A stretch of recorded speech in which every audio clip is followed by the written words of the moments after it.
கர்த்தர் நல்லவர். ஆண்டவர் அவரை தேடும் போதெல்லாம் ஒரு பெரிய மகிமை தேவ ஜனங்களை மூடுகிறது. வேதம் சொல்கிறது, நினிவே பட்டணத்தினுடைய ஜனங்கள் அவர்களுடைய பாவம் வான பரியந்தம் எட்டிட்டு, அதனால ஆண்டவர் அந்த தேசத்தை அழிப்பதற்காக தீர்க்கதரிசியை அனுப்பி இன்னும் சில நாட்களுக்குள்ள நினிவே கவிழ்க்கப்பட்டு போகும் அப்படின்ற பிரசங்கத்தை அவர் செய்தார். அந்த பிரசங்கத்தை அவர் செய்யும்போது வேதம் சொல்லுது, அந்த ஜனங்கள் எல்லாரும் தங்களை தாழ்த்தி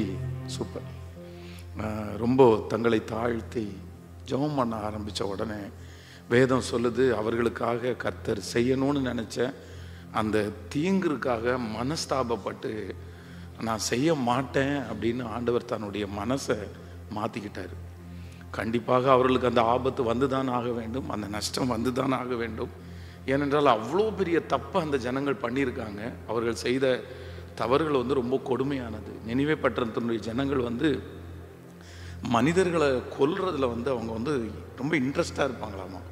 அவர்களை ஓட விட்டு துரத்தி அதற்கு பின்பாக அவர்களை கத்திகளாலும் இன்னும் நிறைய ஆயுதங்களாலும் எடுத்து எறிந்து அவர்கள் நிமிஷம் அப்படியே அணு அணுவாக சாகிறத பார்த்து ரசிக்கிற ஜனங்கள் தான் அந்த நினிவே பட்டணத்தினுடைய ஜனங்கள்.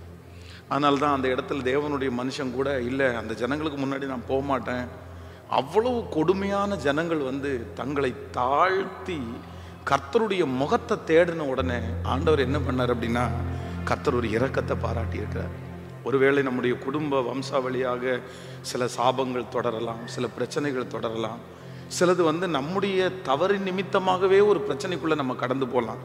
இது நான் தான் பண்ணினேன், எனக்கு இது தேவைதான், நான் இந்த பிரச்சனையை பண்ணதுனால தான் எனக்கு இந்த மாதிரி ஒரு சூழ்நிலை வந்திருக்கிறது.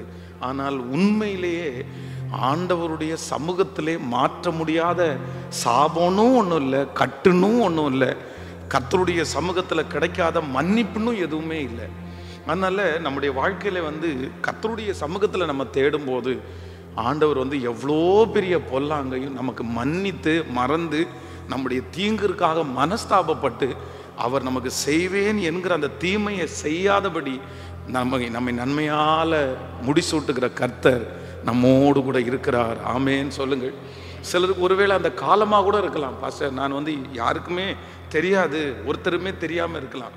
சில தவறுகள் நம்ம செய்கிறது யாருக்குமே தெரியாது, நமக்கும் ஆண்டவருக்கும் மட்டும்தான் தெரியும். ஆனால் ஆண்டவருடைய கண்களை நம்ம யாருமே மறைக்க முடியாது. வேதம் சொல்லுகிறது, அந்தரங்கத்தில் பார்க்கிற பிதா. நம்ம கதவை சாத்திட்டு நம்ம தாள் போட்டுட்டு நம்ம ஒரு ரூமுக்குள்ளே செய்கிறது, 10 பேர் இல்லாத இடத்துல செய்கிறத நம்ம யாருமே பார்க்கல அப்படின்னு நினச்சாலும் இல்லை, ஆண்டவருடைய கண்களை ஒருத்தருமே மறைக்கவே முடியாது. அதனால பலர் சொல்லலாம், இல்லை உங்களை ஆண்டவர் சோதிக்கிறார், இதுக்கு பிறகு ஒரு பெரிய மகிமே நீங்கள் பார்ப்பீங்க. அவங்க ஜெபம் பண்ணும்போது நீங்கள் ரொம்ப கஷ்டப்படுறீங்க, நீங்கள் ரொம்ப ஆண்டவருடைய பிள்ளை, ஆனால் உங்களுக்கு இந்த கஷ்டம்லாம் வருது அப்படின்னு சொன்னால் கண்டிப்பாக ஆண்டவர் உங்களை நேசிக்கிறார் அப்படின்னு நிறைய பேர் சொல்லலாம். ஆனால் அவங்க சொல்லும்போது உங்கள் மனசு சொல்லலாம், இல்லை இது ஆண்டவருடைய தண்டனை, இது ஆண்டவருடைய கோபம், ஆண்டவர் என் மேலே ரொம்ப கோபமாக இருக்கிறார் பாஸ்டர், ஆண்டவர் என்னை தண்டிப்பார் போல தெரியுது, அதனால தான் நான் பாதிக்கப்படுறேன், ஆண்டவருடைய கோபத்துக்கு நான் உள்ளானேன்.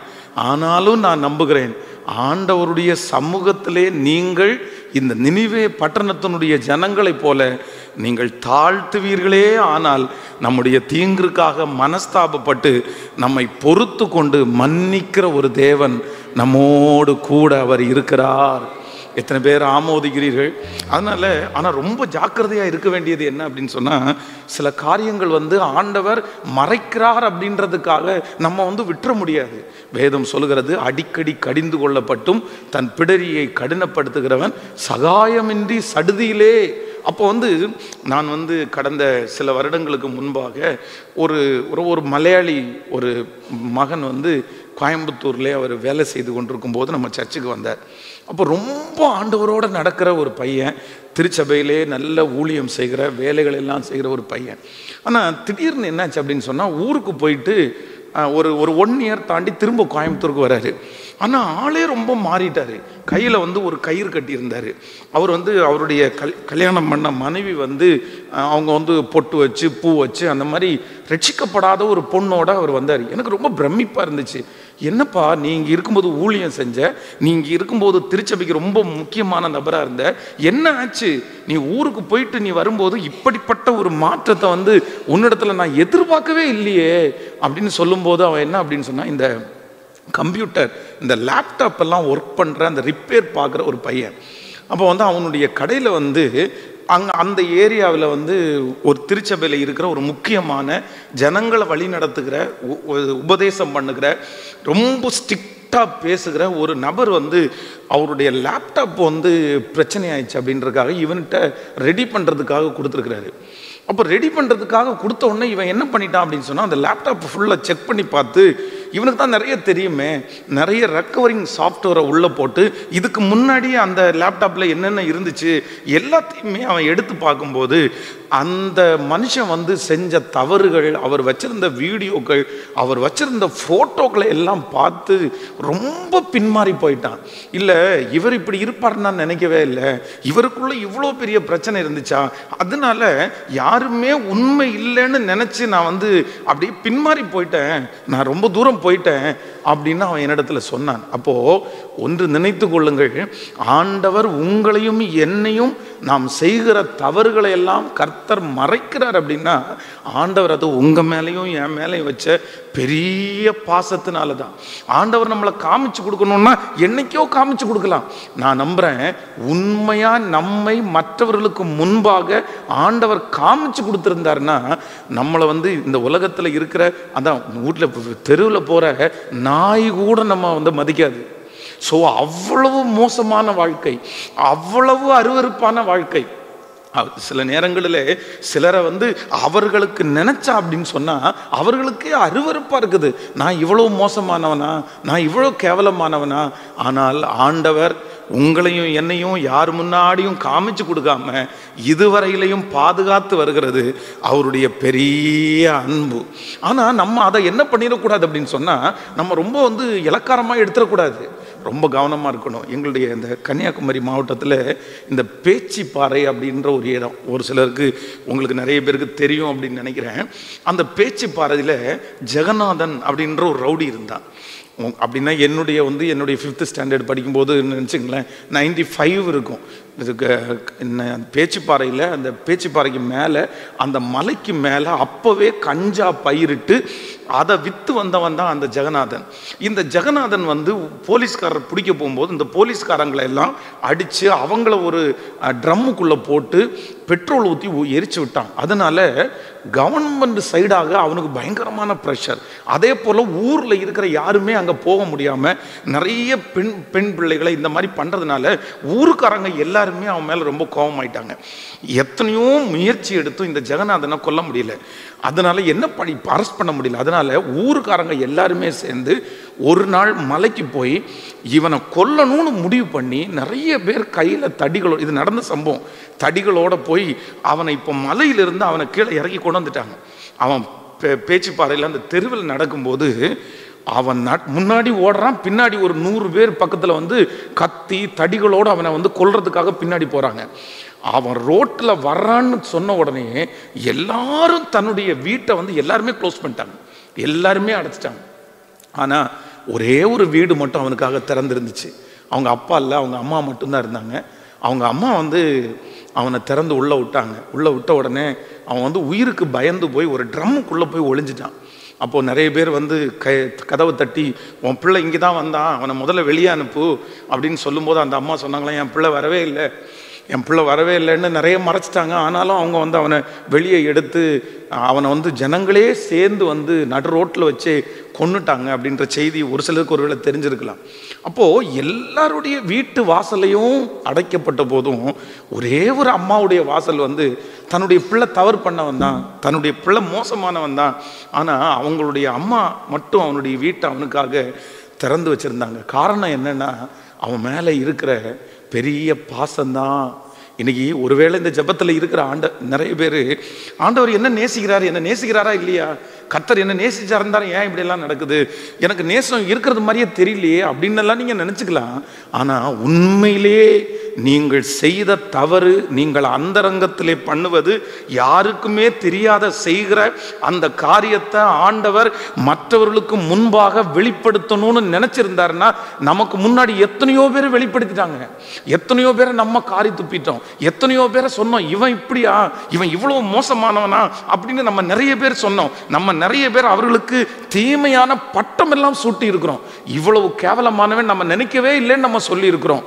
ஆனால் ஆண்டவருடைய பெரிய தயவு என்ன அப்படின்னா, நம்மை இவ்வளவு தவறு செய்தோம், நம்முடைய தவறுகளெல்லாம் மறைத்து ஒரு நாளாவது நம்ம அதை விட்டு கர்த்தருக்காக வாழுவோன்னு ஆண்டவர் எதிர்பார்க்கிறதுனால தான் கர்த்தர் நம்மை மறைத்து வருகிறார். அதனால இந்த சத்தத்தில் இருக்கிற ஆண்டவருடைய பிள்ளைகளே, ரொம்ப ஜாக்கிரதை, ரொம்ப ஜாக்கிரதை, ரொம்ப கவனமா இருங்க. ஒவ்வொரு தகப்பனும் கவனமா இருங்க, ஒவ்வொரு தாயும் கவனமா இருங்க.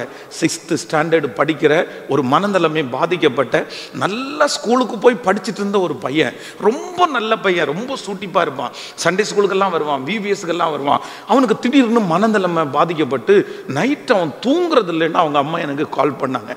ஏன்னா நான் தூங்க முடியாம ஒரு வியாதியில இருந்ததுனால யாரெல்லாம் தூங்க முடியல அப்படின்னு சொல்றாங்களோ அவங்களை குறித்து எனக்கு ரொம்ப கவலையா இருக்கும். அதனால நேரா அவனுடைய வீட்டுக்கு ஓடினேன். இந்த வயசுல நீ ஏன்டா தூங்காம இருக்கிற, என்னடா பிரச்சனை, எதனால உனக்கு இப்படி இருக்கு? அவன் என்னென்னமோ சொல்றான். அவனை இல்லை, இவனுக்கு ஏதோ ஒரு ப்ராப்ளம் இருக்குன்னு சொல்லி அவனை தனியா சர்ச்சுக்கு கூட்டிட்டு வந்தேன். சர்ச்சுக்கு கூட்டிட்டு வந்து அவனை உட்கார வச்சு, ஏன் உனக்கு என்ன பிரச்சனை, நீ என்கிட்ட ஓப்பனா எல்லாத்தையுமே சொல்லு. ஐயோ, அவன் ரொம்ப வித்தியாசமாய், அவனுடைய தகப்பனார் ஒரு மிலிட்ரி மேன். அவர் மிலிட்ரியிலேருந்து இங்கே லீவுக்கு வரும்போது அவர் ஒரு கெஜெட் யூஸ் பண்ணிட்டு இருந்திருக்காரு, அவர் ஒரு லேப்டாப் யூஸ் பண்ணிட்டு இருந்திருக்காரு. இவர் மிலிட்ரிக்கு போனதுக்கு பிற்பாடு அந்த லேப்டாப்பை இந்த பையன் எடுத்து நோண்டி அதில் இருக்கிறது எல்லாத்தையும் பார்த்து, அந்த சின்ன வயசுலேயே தன்னுடைய கண்களினாலே தேவையில்லாததெல்லாம் பார்த்து நைட்டு அதை குறித்த ஒரு பெரிய பயம் தூங்க முடியாமல் அந்த 7th ஸ்டாண்டர்ட் படிக்கும்போது அவனுடைய வாழ்க்கையே ஒன்றும் இல்லாமல் போயிருமோன்ற அந்த காட்சி என்னை அப்படியே உடைச்சிருச்சு. ரொம்ப கவனமாக இருக்கணும். யாரோ ஒருத்தருக்கு ஆண்டவர் பேசுகிறாரு, யாருக்காக பேசுகிறாருன்னு தெரில. உங்களுடைய விஷயங்களை கர்த்தர் மறைக்கிறார் அப்படின்றதுக்காக நீங்கள் அது நான் தான் மறைச்சிடறேன், எனக்கு டேலண்ட் இருக்குன்னு நினச்சிடாதீங்க.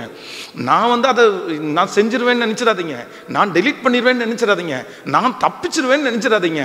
ஆனால் ஆண்டவர் உங்களையும் என்னையும் ஏதோ கிருபையாய் கர்த்தர் காப்பாற்றுகிறார். அவர் நம்ம மேல வச்சு அன்பு விட்டு கொடுக்க வேண்டாம், நம்ம மேல வச்ச பாசம், நம்ம மேல வச்ச பாசத்தினாலதான் கர்த்தர் நம்ம கோவப்படுறத மறைக்கிறாரு. பாருங்க, நம்ம அவ்வளவு கோவப்பட்டு இருப்போம், ஆனா நம்ம மற்றவங்களுக்கு முன்னாடி சாந்தமா பேசுவோம். ஆண்டவர் இவன் கோவப்படுறவா, இவன் கோவப்படுறவன்னு யாரு முன்னாடியும் கர்த்தர் காமிச்சு கொடுக்கல. ஆனால் இன்று ஒரு தீர்மானம் எடுக்கணும். இல்லை, தேவனுடைய மனுஷனாய் இருந்த நீங்க சிம்சோனை குறித்து வேதம் சொல்லுகிறது, ஃபர்ஸ்ட் டைம் ஆண்டவர் அவனை எச்சரிக்கிறாரு. இல்லை, அவன் என்ன சொல்றான் அப்படின்னு சொன்னா, உன்னுடைய மகாபலம் எதிலே அடங்கி இருக்கிறது, நீ சொல்ல மாட்டியா அப்படின்னு அந்த லேடி கேட்குறாங்க. கேட்ட உடனே அது என்ன அப்படின்னு சொன்னா, இல்லை என்னுடைய மகாபலத்தை நீ அப்படின்னு நினைக்காத, என்னை பச்சையான அகரினார் கயிறுகளினால என்னை கட்டிட்டீங்கன்னா நான் பலட்சியமாகி மற்ற மனுஷங்களை போல ஆயிடுவேன். உடனே அடுத்த நிமிஷமே அவங்க என்ன சொல்றாங்க அப்படின்னு சொன்னா, சிம்சோனே, இதோ பெலிஸ்தியர் உன்மேல் வந்து விட்டார்கள். இந்த வார்த்தையை சொன்ன அடுத்த நேரத்தில் பெலிஸ்தியருடைய வீட்டிலே செட் பண்ணி வச்சிருக்கிறார். அவங்க இவனை கயிறுனால கட்டுறாங்க. கட்டுன அடுத்த நிமிஷத்துல தேவனுடைய வல்லமை அவன் மேல இறங்கி அந்த கயிறெல்லாம் தீப்பட்டது மாதிரி போயிருச்சாமா. இது சந்தோஷம்தான். இது ஆண்டவர் அவனுக்கு கொடுத்த முதல் எச்சரிப்பு. பிரதர், சிஸ்டர், சில இடங்களிலிருந்து ஆண்டவர் உங்களை தப்பு வைப்பார். சில இடத்துல இருந்து நீ இப்படி போகாத, இது சரியில்லை அப்படின்றத ஆண்டவர் உங்களை ஏதோ ஒரு காரியத்தின் மூலமாய் ஆண்டவர் உணர்த்துவார். இப்ப பாருங்க ஐயா, நீ இவ்வளவு மோசமான லேடியா, நீ இவ்வளவு மோசமானவளா, அப்ப என்ன கொல்றதுக்கு தான் நீ பிளான் பண்றியா, அப்ப ஆளை உள்ளே நீ செட் பண்ணிட்டு வச்சிருந்தியா அப்படின்ற உணர்வு அவனுக்கு வரல. பாருங்களேன், உணர்வு அவனுக்கு வரல. நமக்கு தீங்கு, ஒரு குழந்தையே அங்க தீ இருக்குது அப்படின்னு சொன்னா அது ஒரு டைம் தீயில சுற்றுச்சுன்னா அதற்கு பிறகு அந்த தீயில அது போய் கை வைக்காது. ஏன்னா திரும்ப போனா சுற்றும்னு அதுக்கு தெரியும். ஆனால் நம்ம நிறைய பேர் எத்தனையோ விசை தவறுன்னு தெரிஞ்சும் இது ஆபத்துன்னு தெரிஞ்சும் அதன் பின்னாடியே போயிட்டோம்னா நம்முடைய வாழ்க்கையை எப்படி நம்ம வெற்றியில் கொண்டு வர முடியும்? ரெண்டாவது விசை திரும்ப அவ இன்னும் நச்சரிச்சு என்ன பண்றா அப்படின்னு சொன்னா, இல்லை ஏற்கனவே முதல் டைம் நீ என்னை ஏமாத்திட்ட, ஏமாத்தினது இவன் கிடையாது, ஏமாத்தினது அவதான். ஆனா அது கூட உணர முடியல. பாருங்களேன், தப்பு பாவம் ஆண்டவருக்கு விரோதமான அசுத்தங்கள் வந்து சில நேரத்தில் உங்களுடைய கண்ணை மறைச்சிடும். பிரதர் சிஸ்டர், கண்ணை மறைச்சிடும். ரொம்ப ஜாக்கிரதை.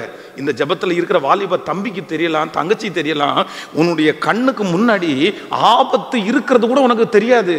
உனக்கு விரோதமாக உனக்கு அந்த இடம் மோசமான இடம், அந்த இடத்துல நீ போனேன்னா உன்னை அழிச்சிரும்னு பாவம் சில நேரத்தில் கண்ணை மறைச்சிடும். ரொம்ப ஜாக்கிரதை.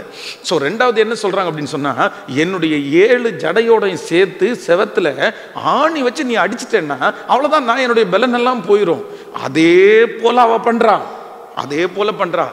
ரெண்டாவது விஷயம், சிம்சோனே இதோ பெலிஸ்தியர் உண்மையில் வந்து விட்டார்கள் அப்படின்னு சொல்லும் போது அவங்க அப்படியே எழும்பி வர்றாங்க.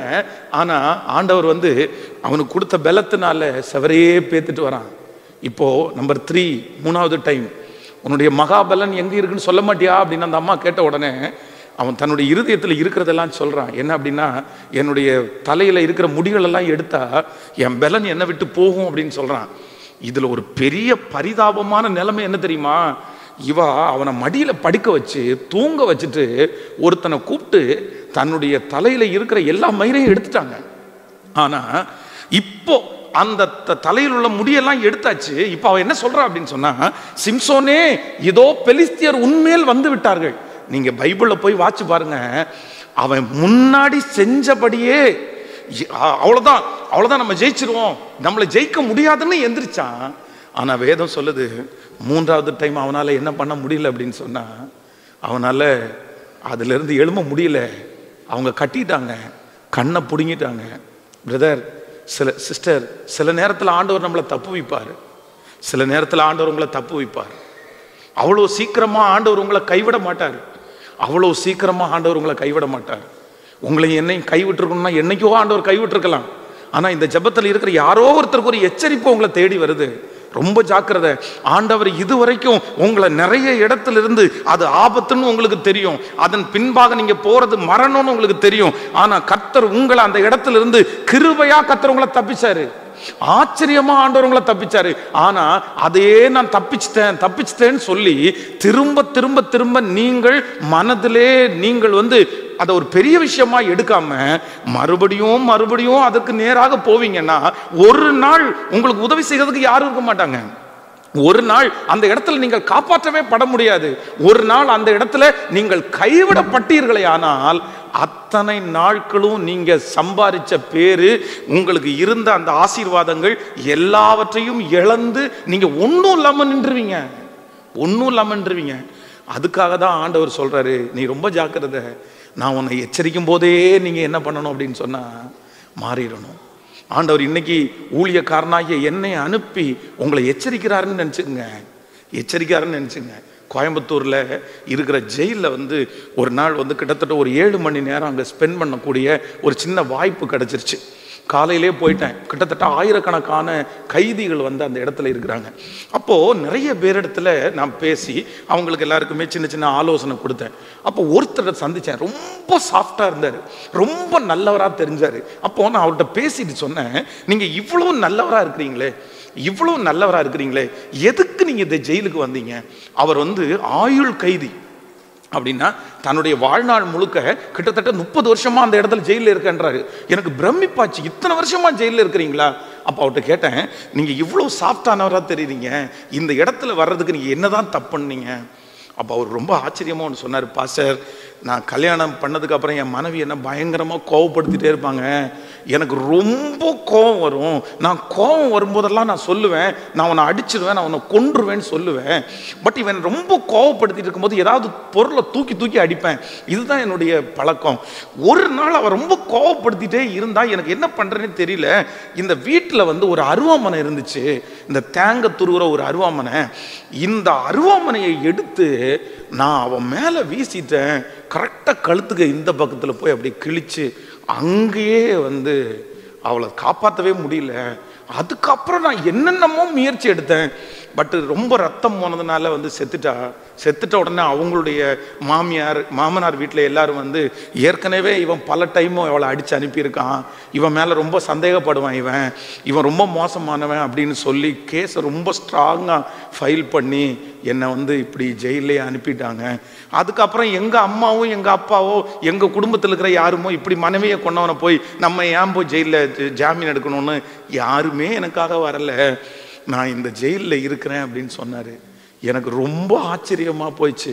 பிரதர், சில நேரத்தில் நம்ம கோபத்தோட சில முடிவு எடுப்போம், சில வார்த்தைகளை பேசுவோம், சில இடத்துல நம்ம கோபத்தோட எப்படியோ நடந்துக்குவோம். ஆனால் இதுவரையிலையும் நம்ம செய்கிற தவறினால ஒரு பாதிப்பு உண்டாகாம நம்மளை பாதுகாக்கிறவர் யார் அப்படின்னு சொன்னால் கர்த்தர் தான் நம்மளை பாதுகாக்கிறார். கர்த்தர் தான் பாதுகாக்கிறார். நம்முடைய வாழ்க்கையில் ரொம்ப கவனமாக இருக்கணும். ஆண்டவர் ஒன்றை உங்களுக்கு எச்சரிக்கிறவராயிருந்தால் சில நேரத்தில் பாருங்க, அந்த ஃபோனில் தேவையில்லாமல் ஏதோ ஒன்று பார்த்துட்டு இருக்கும்போது உடனே கரண்ட் போகுதா, உடனே ஏதாவது ஒரு ப்ராப்ளம் வருதா, உடனே ஆண்டவருடைய பிள்ளைகள் வந்து சுதாரிச்சுக்க வேண்டாம்.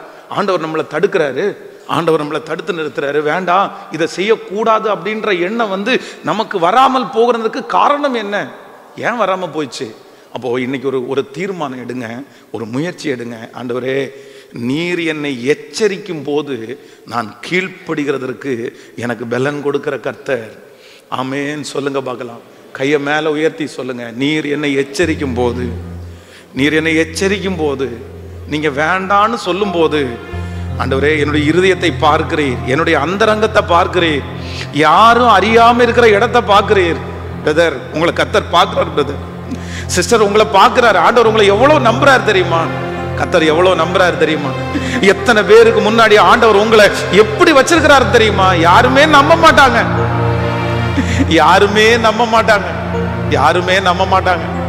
ஆனா ஆண்டவர் உங்களை வெட்கப்படுத்துறதுக்கு விரும்பல. ஆண்டவர் உங்களை விட்டு கொடுக்கிறதுக்கு விரும்பல. ஆண்டவர் உங்களை கைவிடுவதற்கு கர்த்தர் விரும்பல. அவர் என்னமோ தெரியல, என் பிள்ளை நீங்க ஒரு நாள் ஆண்டவருக்காக காண்பித்த அந்த பக்தி வைராக்கியத்தை கர்த்தர் நினைச்சு, சரி ஒரு நாள் என் பிள்ளை சாட்சியா வாழ்ந்தால, ஒரு நாள் என் பிள்ளை நல்லா இருந்தால, அந்த ஒன்னை மட்டும் கர்த்தர் முன்னாடி நினைச்சு இன்னைக்கு வரைக்கும் கர்த்தர் எத்தனையோ எச்சரித்து நீங்க கீழ்ப்படியாவிட்டாலும் உங்களை மன்னிச்சுட்டே வராருல. கைய மேல உயர்த்தி, நன்றி ஆண்டவரே, என்னை கைவிட்டுறாதீங்கப்பா சொல்லுங்க முழு பலத்தோடு. நன்றி ஆண்டவரே, நன்றி சொல்லுங்க. முழு பலத்தோடு என்ன மன்னிச்சிருங்கப்பா. நன்றி ஆண்டவரே, முழு பலத்தோட சொல்லுங்க. அப்பா உண்மைதான்ப்பா. நான் செஞ்ச தப்புக்காக ஒரு தண்டனை நீங்க கொடுத்திருந்தீங்கன்னா இந்த உலகத்துல நான் வாழவே முடியாது. சொல்லுங்க, இந்த ஊர்ல நான் வாழ்ந்திருக்கவே முடியாது, இந்த தேசத்துல நான் இருந்திருக்கவே முடியாது. ஆண்டவரே, நீர் என்னை மன்னிச்சதற்காக நன்றி ஆண்டவரே.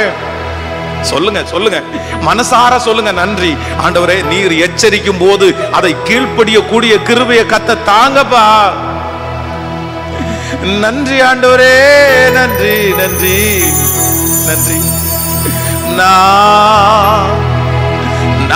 நானாகவே வந்திருக்கிறே, பிரசனத்தில் வந்து நிற்கிறேன். நானாக வந்து நிற்கிறேன், பிரசனத்தில் வந்து நிற்கிறேன். நீர் இன்று ஏற்றுக்கொள்வீரா, ராஜ்யம் சேர்த்து கொள்வீரா. சொல்லுவே எல்லாரும். யோசேப்பை போல் நான் ஒழுங்கில்லையே, நோவாவை போல் நீதிமானும் இல்லையே. யோசேப்பை போல் நான் ஒழுங்கில்லையே, நோவாவை போல் நீதிமானும் இல்லை. ஆபிரகாமை போல் விசுவாசி இல்லையே, உம்மை வேண்டவில்லையே. நான் தானாக வந்து நிற்கிறேன், நான் தானாக வந்து நிற்கிறேன்.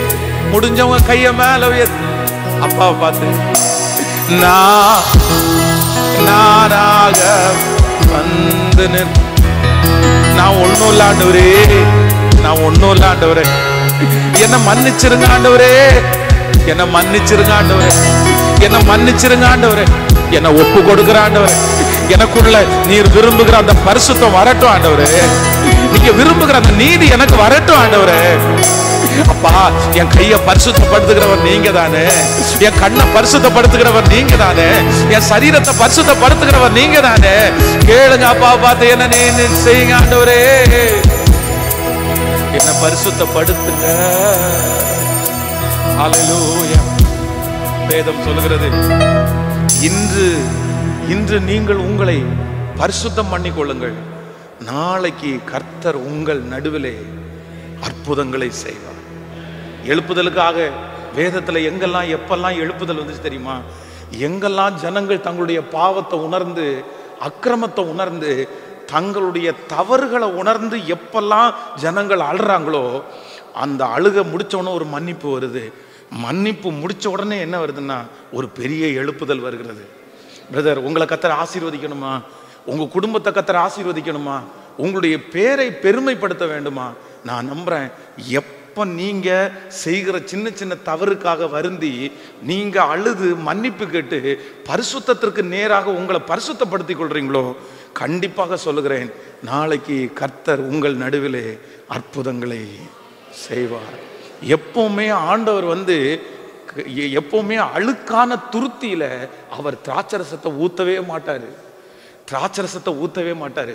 ஏன் அப்படின்னா, அழுக்கான அந்த குடுவைக்குள்ள திராட்சரசத்தை ஆண்டவர் ஊத்திட்டாருன்னா அந்த திராட்சரசமும் கெட்டு போயிடும், அந்த பானையும் வேஸ்ட் ஆயிரும். அதனால ஆண்டவர் தேடுகிறார், இந்த பட்டணத்துல ஆண்டவர் தேடுகிறார், இந்த தேசத்துல ஆண்டவர் தேடுகிறார். தாளந்துள்ளவங்களை தேடல, பெரிய கோடீஸ்வரங்களை தேடல, இல்லைன்னா பெரிய ஞானிகளை கர்த்தர் தேடல, அடுக்கடுக்கா பிரசங்கம் பண்றவங்களை தேடல, பெரிய டேலண்ட் உள்ளவங்களை கர்த்தர் தேடல.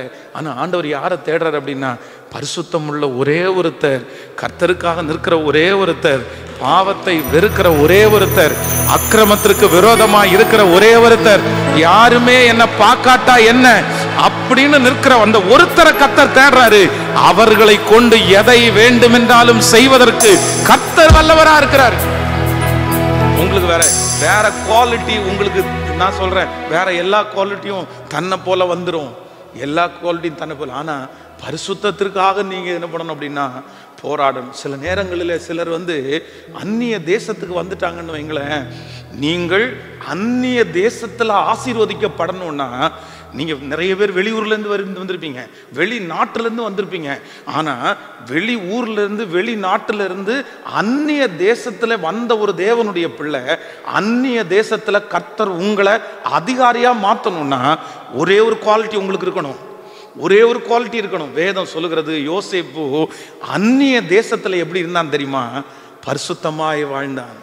அவன் அங்க கேட்கறதுக்கு யாரும் இல்லை, அவன் அங்க வாட்ச் பண்றதுக்கு யாரும் இல்லை, அவன் அங்க திட்டுறதுக்கு யாருமே இல்லை, அவனை யாருமே அங்க கேள்வி கேட்க முடியாது. ஆனா அந்த இடத்துல, யாரும் பார்க்காத இடத்துல, யாரும் கேள்வி கேட்க முடியாத அந்த இடத்துல சுய கட்டுப்பாடோட, எனக்குன்னு ஒரு கட்டுப்பாடு வேணும், எனக்குன்னு ஒரு பரிசுத்தம் வேணும், என்னை யாருமே பார்க்கலனாலும் என்னை ஏசப்பா பார்க்கிறாரு, என்னை யாருமே ஸ்டிக் பண்ணலனாலும் அவர் ஸ்டிக் பண்ணுவாரு அப்படின்ற ஒரு உணர்வோட அந்நிய தேசத்துல தன்னுடைய பரிசுத்தத்தை காத்து கொண்டதுனால கர்த்தர் அவனே அங்க அதிகாரியா மாத்தினாரா இல்லையா? இந்த பட்டணத்துல ஆண்டவர் உங்களை எதிர்பார்க்கிறார். இங்க இருக்கிற சில தம்பிங்க, சில தங்கச்சிங்க, நான் சொல்லலாம், உங்க வீட்டில் இருக்கிற கணவனோ மனைவியோ உங்களை யாரும் பார்க்காதவங்களா இருக்கலாம், யாரும் பார்க்காதவங்களா இருக்கலாம். உங்க மனைவி பார்க்கலன்றதுக்காக நீங்க தப்பா நடந்துட முடியாது, உங்க பிள்ளைங்க பார்க்கலன்றதுக்காக நீங்க தப்பா நடந்துட முடியாது, உங்களை ஸ்டிக் பண்றதுக்கு ஆள் இல்லைன்றதுக்காக நீங்க யாரும் தப்பா நடந்துட முடியாது. அது அவ்வளவுதான். நீங்க பேசின உடனே எல்லாரும் கேட்டுறாங்க அப்படின்றதுக்காக நீங்க தப்பா நடந்துட முடியாது. யோசேப்பினுடைய இருதயத்தில் இருந்தது என்ன தெரியுமா? அவன் அங்க யாருமே இல்லை. அதுவும் அந்த லேடி சொல்லும் போது சொல்றாங்க, இந்த வீட்டில் யாரும் இல்லை, இந்த வீட்டில் யாரும் இல்லை. ஆனா யோசேப்பு என்ன சொல்ற அப்படின்னா, யாரும் இல்லை நீ சொல்ற, ஆனா ஒண்ணு, இந்த இடத்துல யார் இருக்கா அப்படின்னு சொன்னா கர்த்தர் இருக்கிறார். வீட்டில் யாரும் இல்லாம இருக்கலாம், வீட்டில் யாரும் இல்லாம இருக்கலாம், ஆனா நான் எங்க போனாலும் எங்க இருந்தாலும் கர்த்தருடைய 7 கண்களும் என் மேல நோக்கமா இருக்குது. கர்த்தர் என்ன பார்த்துட்டே இருக்கிறாரு, உங்களை பார்த்துட்டே இருக்கிறாரு. உங்க சிறுமையை கர்த்தர் பார்க்கிறார். நான் முன்பாக போனாலும் அவர் இல்லை, நான் பின்பாக கிரியை செய்தும் அவரை காணேன். ஆனாலும் நான் போகும் வழியை அவர் அறிவார். அவர் என்னை சோதித்த பிறகு பொன்னாக விளங்குவேன். பிரதர், நீங்க போகிற பாதை யாருக்கு தெரியுமோ தெரியாதோ, யாரு கண்டுபிடிச்சாங்களோ இல்லையோ, கர்த்தருடைய மனுஷன் சொல்லும் போது சொல்கிறான், நான் வானத்திற்கு ஏறினாலும் நீர் அங்கேயே இருக்கிறீர், நான் பாதாளத்தில் படுக்கை போட்டாலும் அங்கும் நீர் இருக்கிறீர். ஆண்டவர் நம்மளை சுற்றி எல்லா இடத்துலையும் இருக்கிறார். அவருக்கு முன்பாக எல்லாம் எப்படி இருக்குன்னா நிர்வாணமாய் வெளியரங்கமா இருக்கிறது. ஸோ ஆண்டவர் இந்த கூட்டத்தில் யாரையோ ஒரு சிலரை கர்த்தர் ஸ்பெஷலாக கர்த்தர் தேடி வர்றாரு. இது வரைக்கும் உன்னை காப்பாற்றினேன், இது வரைக்கும் உன்னை காப்பாற்றினேன், இது வரைக்கும் உன்னை மறைச்சேன், இது வரைக்கும் யார் முன்னாடி உன்னை விட்டு கொடுக்கல, இது வரைக்கும் யார் முன்னாடி உன்னை காமிச்சு கொடுக்கல. நான் உங்ககிட்ட பேசிட்டே இருக்கிறேன், ஆனால் நீ ரொம்ப தூரம் போயிட்டே இருக்கிற, நீ நிறைய மறைக்கிற. ஆனால் கர்த்தர் சொல்றாரு, இந்த கூட்டம் உனக்கு கடைசி எச்சரிப்பு மகனே, இதுக்கு மேல போகாத, இதுக்கு மேல போனா நீ திரும்பி வர முடியாது.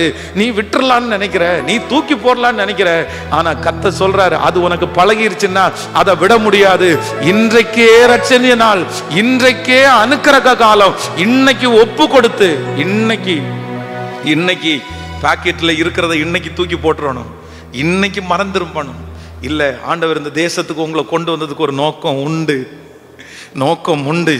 கர்த்தர் இங்க இருக்கிற நிறைய பேருக்கு, இந்த சத்தத்தை கேட்கிற நிறைய பேருக்கு கர்த்தர் யோசேப்பினுடைய அபிஷேகத்தை கர்த்தர் தர்றாரு. யோசேப்பிற்கு கர்த்தர் கொடுத்த பெரிய ஆசீர்வாதம். ஆமென். யோசேப்புக்கு ஆண்டவர் கொடுத்த பெரிய ஆசீர்வாதம் என்ன தெரியுமா? யோசேப்புக்கு ஆண்டவர் கொடுத்த ஆசீர்வாதத்திலே பெரிய ஆசீர்வாதம், அந்நிய தேசத்துல அங்கே பார்வோனை தவிர இன்னொரு ஆளுங்க அங்க இல்லை. அந்த ஜனங்களுக்கு கடவுளே பார்வோன், அந்த ஜனங்களுக்கு ஹை போஸ்ட் பார்வோன் தான் எல்லாத்தையும் பார்க்கிறாரு. பார்வோனுக்கு கீழே தான் எல்லாமே நடக்குது. அங்க இருக்கிற ஒரே ஆளுக பார்வோன் மட்டும்தான். ஆனா கர்த்தர் யோசேப்பு என்கிற அந்த ஒரு மனுஷனுக்காக பார்வோனை கர்த்தர் எடுத்துட்டு அந்த இடத்துல அவனுக்காக ஒரு சீட்டை கர்த்தர் ஆயத்தம் பண்ணாரு, அவனுக்காக ஒரு பந்திய கர்த்தர் ஆயத்தம் பண்ணினார். பார்வோனுடைய அத்தனை வருஷத்தினுடைய சரித்திரத்துல அந்த மாதிரி ஒரு போஸ்டிங்கே இல்லை. ஆனா யோசேப்புன்ற ஒரு மனுஷனுக்காக கர்த்தர் புதுசா ஒரு போஸ்டிங்கே கர்த்தர் உண்டு பண்ணாரு. நான் நம்புறேன், இந்த அந்நிய தேசத்துல கர்த்தர் நினைச்சாருன்னா உங்களுக்காக போஸ்டிங்கே இல்லாத இடத்துல கர்த்தர் ஒரு போஸ்டிங்கை உங்களுக்காக ஆயத்தப்படுத்துவார். அந்த இடத்துல ஆளுகே இல்லை, ஆனா கர்த்தர் ஏற்படுத்துவார். அந்த இடத்துல அந்த வேலையே இல்லை, கர்த்தர் ஆனா உங்களுக்காக ஏற்படுத்துவார். அந்த இடத்துல அப்படிப்பட்ட ஒண்ணு வேண்டாம், ஆனா ஆண்டவர் உங்க மேல அன்பு வச்சாருன்னு வைங்களேன், உங்களுக்காக எதையும் செய்கிறதற்கு கர்த்தர் வல்லவராயிருக்கிறார்.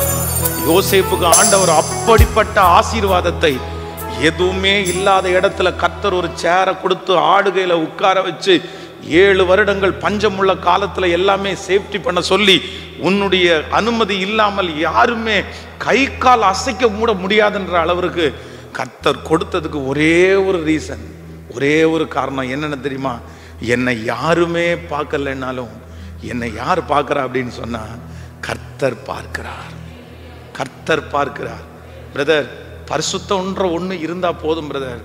நான் நம்புறேன், நீங்க ஜெபிக்கிற ஜெபத்திலேயே கான்ஃபிடென்ட் எப்போ வரும் தெரியுமா? எப்போ நம்பிக்கை வரும் தெரியுமா? நம்ம பேசுகிற பேச்சு, நம்ம பண்ணுகிற பிரசங்கம், நம்ம பாடுற பாட்டு, நம்ம பண்ற ஜெபம் எப்போ நமக்கு கான்ஃபிடென்ட் வரும்னா, கர்த்தருக்கு முன்னாடி நான் உண்மையா இருக்கிறேன்ற ஒரு பவர் மட்டும் உங்களுக்குள்ள இருக்கும்னா, நான் நம்புறேன் அவ்வளவு சீக்கிரமா நீங்க எதுக்குமே பயப்படவும் மாட்டீங்க, அஞ்சவும் மாட்டீங்க. உங்க ஜெபத்தை குறித்து உங்களுக்கே நம்பிக்கை வரும். ஆனா நமக்கு நிறைய பேருக்கு ஏன் பயம்?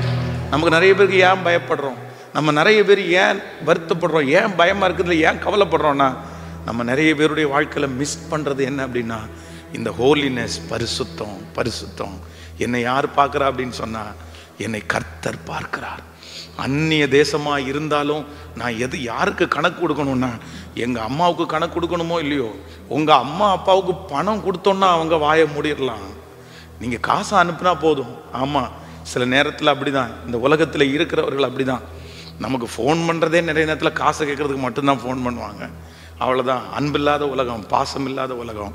அவ்வளோ தூரம் கஷ்டப்பட்டு நாயா பேயா ராத்திரி பகலா உழைச்சி உழைச்சி உழைச்சி உழைச்சி நீங்கள் அனுப்பினாலும் அந்த நன்றியோடு சேர்ந்து நல்லா இருக்கிறியா, சாப்பிட்டியா, தூங்குனியா அப்படின்னு கேட்குற ஆட்கள் குறைவு. ஆனால் அதே நேரத்தில் ஏன் இந்த மாதம் காசு அனுப்பலை, ஏன் இந்த மாதம் பணம் அனுப்பலை அப்படின்னு சொல்கிற ஜனங்கள் நிறைய பேர் இருக்கலாம். ஆனாலும் நான் நம்புகிறேன், அவர்கள் எல்லாரும் மத்தியிலையும் உங்கள் பரிசுத்தத்தை குறித்து கவலைப்படாத, உங்கள் பணத்தை குறித்து மட்டும்தான் மற்றவங்க கவலைப்படலாம். வேற உங்கள் பரிசுத்தத்தை குறிச்சோ உங்களுடைய நீதியை குறிச்சோ கவலைப்படாத நிறைய பேர் மத்தியில் நான் நம்புகிறேன், நீங்கள் பரிசுத்தமாக வாழணும்னு நினைக்கிற ஒருத்தர் இந்த இடத்துல அசைவாடி கொண்டிருக்கிறார். அவர் உலாவி கொண்டிருக்கிறார். நீ என்னிடத்திலே நடந்து கொண்டு உத்தமனாயிரு, அப்பொழுது நான் உன்னை மிகவும் திரளாய் பெருக பண்ணுவேன். நீ எனக்கு முன்பாக நடந்து கொண்டு உத்தமனாயிரு. கர்த்தர் யாரோ ஒருத்தருக்கு தீர்க்க தரிசனமாய் பேசுகிறார். மகனே, மகளே, நீ எனக்கு முன்பாக நடந்து கொண்டு உத்தமனாயிரு, நான் உன்னை மிகவும் திரளாய் பெருக பண்ணுவேன். நான் ரொம்ப தூரம் போயிட்டேன் பாஸ்டர், நான் ரொம்ப தூரம் போயிட்டேன். நீங்க சொல்றது எல்லாமே உண்மைதான் பாஸ்டர். ஆண்டவர் என் பக்கத்துல இருக்கிறாரா இல்லையான்னு எனக்கு தெரியல. ஆண்டவர் ரொம்ப கோச்சுதாரா தெரியல. நான் நிறைய தவறு பண்றேன். ஆனா ஆண்டவர் எப்படியாவது என்னை தூக்கி எடுக்கணும். நான் நம்புறேன், இந்த செய்தி நேரத்திலே கர்த்தர் நிறைய பேரை தூக்கி எடுக்க விரும்புகிறார். வேற ஒண்ணும் வேண்டாம், ஒண்ணும் வேண்டாம். நொறுங்குண்டதும் நறுங்குண்டதுமான இருதயத்தை அவர் புறக்கணிக்க மாட்டார். அவர் தூக்கி எடுப்பார். ஒரு பெரிய எழுப்புதல் இந்த தேசத்துக்கு வரப்போகிறது. அதுவும் நம் மூலமாகவே வரப்போகிறது. கர்த்தர் நம்மை கொண்டுதான் கர்த்தர் செய்ய போகிறார். சாதாரணமான உங்களை கொண்டுதான் கர்த்தர் செய்ய போகிறார். அதற்கு கர்த்தருக்கு தேவை, அந்த பரிசுத்தம் உள்ள நபரை கர்த்தருக்கு தேவை. நன்றி அப்பா, நன்றி. எல்லாருடைய கையை மேல உயர்த்தி, எப்படியாவது என்னை விட்டு கொள்ளுங்க, நான் எழும்ப ஏதாவது அற்புதம் ஒண்ணு செய்யுங்க, எப்படியாவது என்னை விட்டு கொள்ளுங்க, நான் எழும்ப ஏதாவது அற்புதம் ஒண்ணு செய்யுங்க. தினம் தோற்று போகும் வாழ்வு எனக்கு பிடிக்கல, பார்க்கும் உலகத்தையே ஜெயிக்க என்னால் முடியல. தினம் தோற்று போகும் வாழ்வு எனக்கு பிடிக்கல, பார்க்கும் உலகத்தையே ஜெயிக்க என்னால் முடியல. கைய மேல உயர்த்தி, எப்படியாவது இயேசுவே, எப்படியாவது இயேசுவே, இயேசுவே, இயேசுவே, இயேசுவே, இயேசுவே, சொல்லுங்க, இயேசுவே, இயேசுவே, இயேசுவே, இயேசுவே. ஒரு ஜபமா, ஒரு ஜபமா. என்ன நீங்க தூக்கி எடுக்கிறதுக்கு என்ன வழி இருக்குன்னு எனக்கு தெரியல. என்ன நீங்க எப்படி தூக்கி எடுக்க போறீங்கன்னு எனக்கு தெரியல. எப்படி இந்த பாவத்திலிருந்து நான் வெளியே வரப்போறேன்னு எனக்கு தெரியல. ஒருவேளை எத்தனையோ டைம் ட்ரை பண்ணி தோற்று போய் யாராவது ஒருத்தர் சத்தத்தை கேட்டுக்கொண்டிருக்கலாம். இல்ல, என்னை ஜெயிக்க பண்ணுகிற கர்த்தர் என் கூட இருக்கிறாரு. உம்மாலே நான் ஒரு சேனைக்குள் பாய்வேன், என் தேவனாலே ஒரு மதிலை தாண்டுவேன். கையை உயர்த்தி சத்தமா சத்தமா எல்லாரும் சொல்லுங்க பார்க்கலாம், எப்படியாவது என்னை மீட்டு கொள்ளுங்க, நான் எழும்ப ஏதாவது அற்புதம் ஒண்ணு செய்யுங்க, எப்படியாவது என்னை மீட்டு கொள்ளுங்க, நான் எழும்ப ஏதாவது அற்புதம் ஒண்ணு செய்யுங்க. தினம் தோற்று போகும் வாழ்வு எனக்கு பிடிக்கல, பார்க்கும் உலகத்தையும் ஜெயிக்க என்னால் உண்மைதான் ஆண்டவரே. தினம் தோற்று போகும் வாழ்வு எனக்கு பிடிக்கல, பார்க்கும் உலகத்தையும் ஜெயிக்க என்னால். இப்ப கைய மேல உயர்த்தி எப்படியாவது இயேசுவே,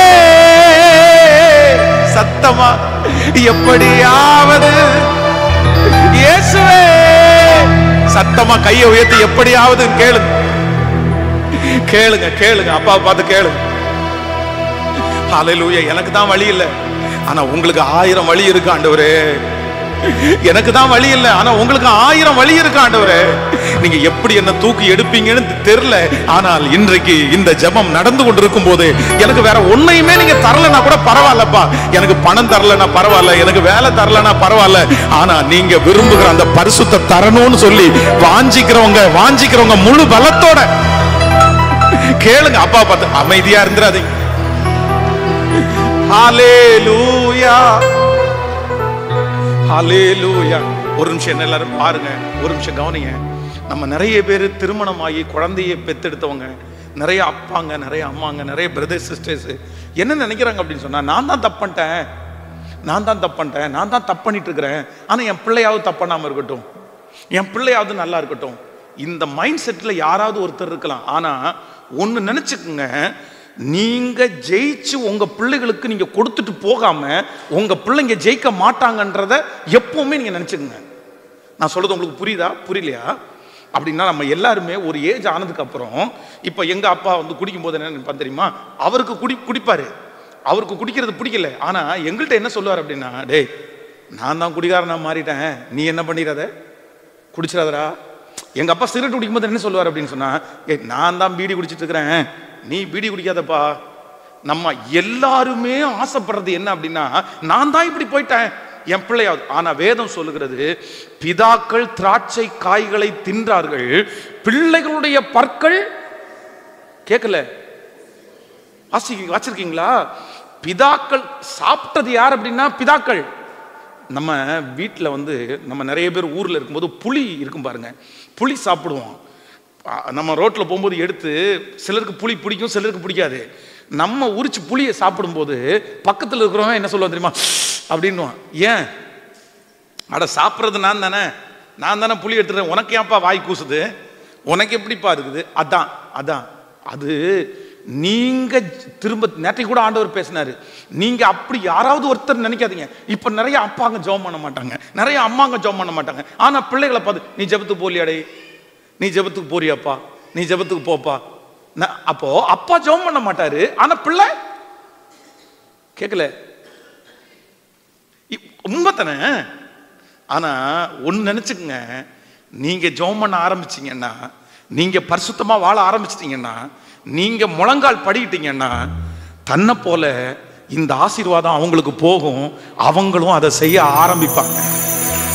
இப்போ நீங்க அதை செய்யலன்னு வைங்க, நீங்க அதை செய்யாம என் பிள்ளை நல்லா இருக்கணும், என் பிள்ளை நல்லா இருக்கணும்னு நினைச்சு, நான் சொல்றேன், நோ யூஸ், எந்த பிரயோஜனமும் இல்லை. ஏன்னா அது ஒரு கட்டு. நீங்க எப்படி அதை ஜெயிக்காம விட்டீங்களோ, அதே போல உங்க பிள்ளையும் அதை ஜெயிக்காம விட்டா அது சன்னதியா தொடரும். ஆனா ஆண்டவர் நேற்றிலிருந்து பேசிட்டு இருக்கிறாரு, இல்ல உங்க வம்சத்துல கர்த்தர் தெரிஞ்சிருக்கிறாரு, உங்க குடும்பத்துல தெரிஞ்சிருக்கிறாரு, நீங்க தான் உங்க வீட்டுல இருக்கிற பரிசுத்தவான், நீங்க தான் அந்த காரியத்தை ஜெயிக்க போறீங்க, நீங்க ஜெயிக்கணும். உங்களுக்கு அப்புறம் அந்த சன்னதி அந்த தீங்க பார்க்க கூடாது, அந்த அசுத்தத்தை பார்க்க கூடாது, அந்த பாவத்தை பார்க்க கூடாது, அந்த கடனை பார்க்க கூடாது. சொல்லுங்க, எனக்கு அப்புறம் நான் தான். அதனால இந்த ஜெபத்துல இருக்கிற ஒவ்வொரு தாயும் தகப்பனும் இன்னைக்கு வரைக்கும் நீங்க வந்து அப்படி சொல்லியிருப்பீங்கன்னா, சிலர் வந்து கஷ்டப்பட்டு இந்த தேசத்துல உழைக்கிறது, ராத்திரி பகலா உழைக்கிறது, சரியா சாப்பாடு கூட இல்லாம உழைக்கிறதுக்கு காரணம் உங்க பிள்ளைகளுக்காக இருக்கலாம். பிரதர், உங்க பிள்ளைகளுக்காக வெறும் பணத்தை மட்டும் கொடுக்கறதுனால எல்லாம் வந்துடாது பிரதர். நான் சொல்றேன், உங்க பிள்ளைய பணத்தை கொடுத்து திருப்திப்படுத்தணும்னு நினைக்காதீங்க. பணத்தை கொடுத்த பிள்ளை பணத்துல திருப்தி அடையாது. பணத்தை கொடுத்து வளர்த்துற பிள்ளைக்கு பணத்தினுடைய வேல்யூ கூட தெரியாது. ஆனா உங்க பிள்ளைக்கு கொடுக்க வேண்டியது என்னன்னா, பணத்தை விட யாரை தான் கொடுக்கணும்னா இயேசுவை தாங்க நிறைய கொடுக்கணும், ஆண்டவரை தாங்க நிறைய கொடுக்கணும்.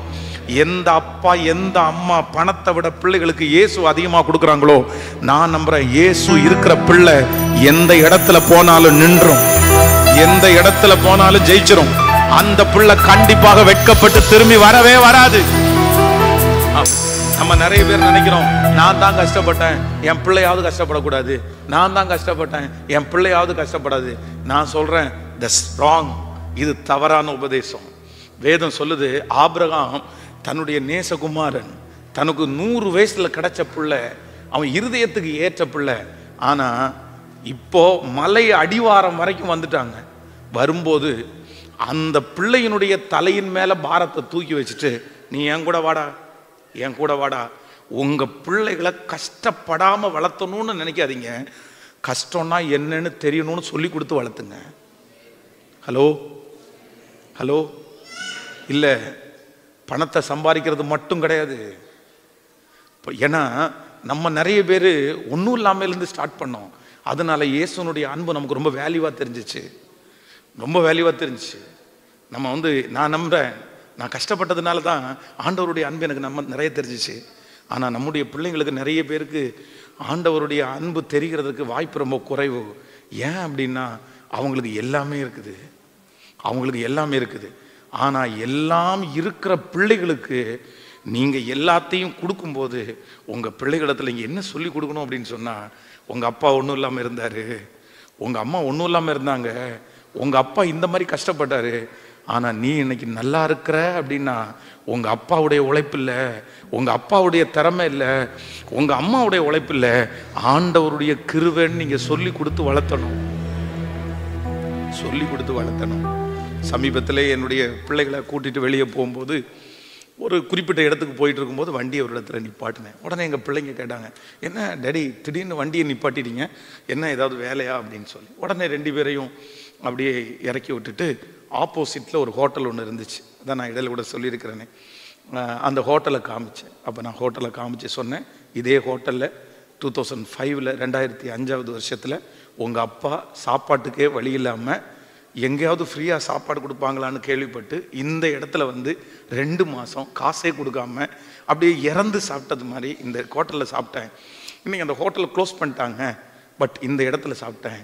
நீ இன்னைக்கு சாப்பிட்ற சாப்பாடு, நீ இன்னைக்கு ட்ராவல் பண்ணுற வண்டி, நீ போட்டிருக்கிற ட்ரெஸ்ஸு, இது எல்லாம் உங்கள் அப்பாவுடைய படிப்பினாலோ திறமையினாலோ வந்ததில்லை, இயேசுவை பிடிச்ச ஒரே ஒரு காரணத்துக்காக தான் வந்துச்சு அப்படின்றத என் பிள்ளைகளுக்கு நடு ரோட்ல இறக்கி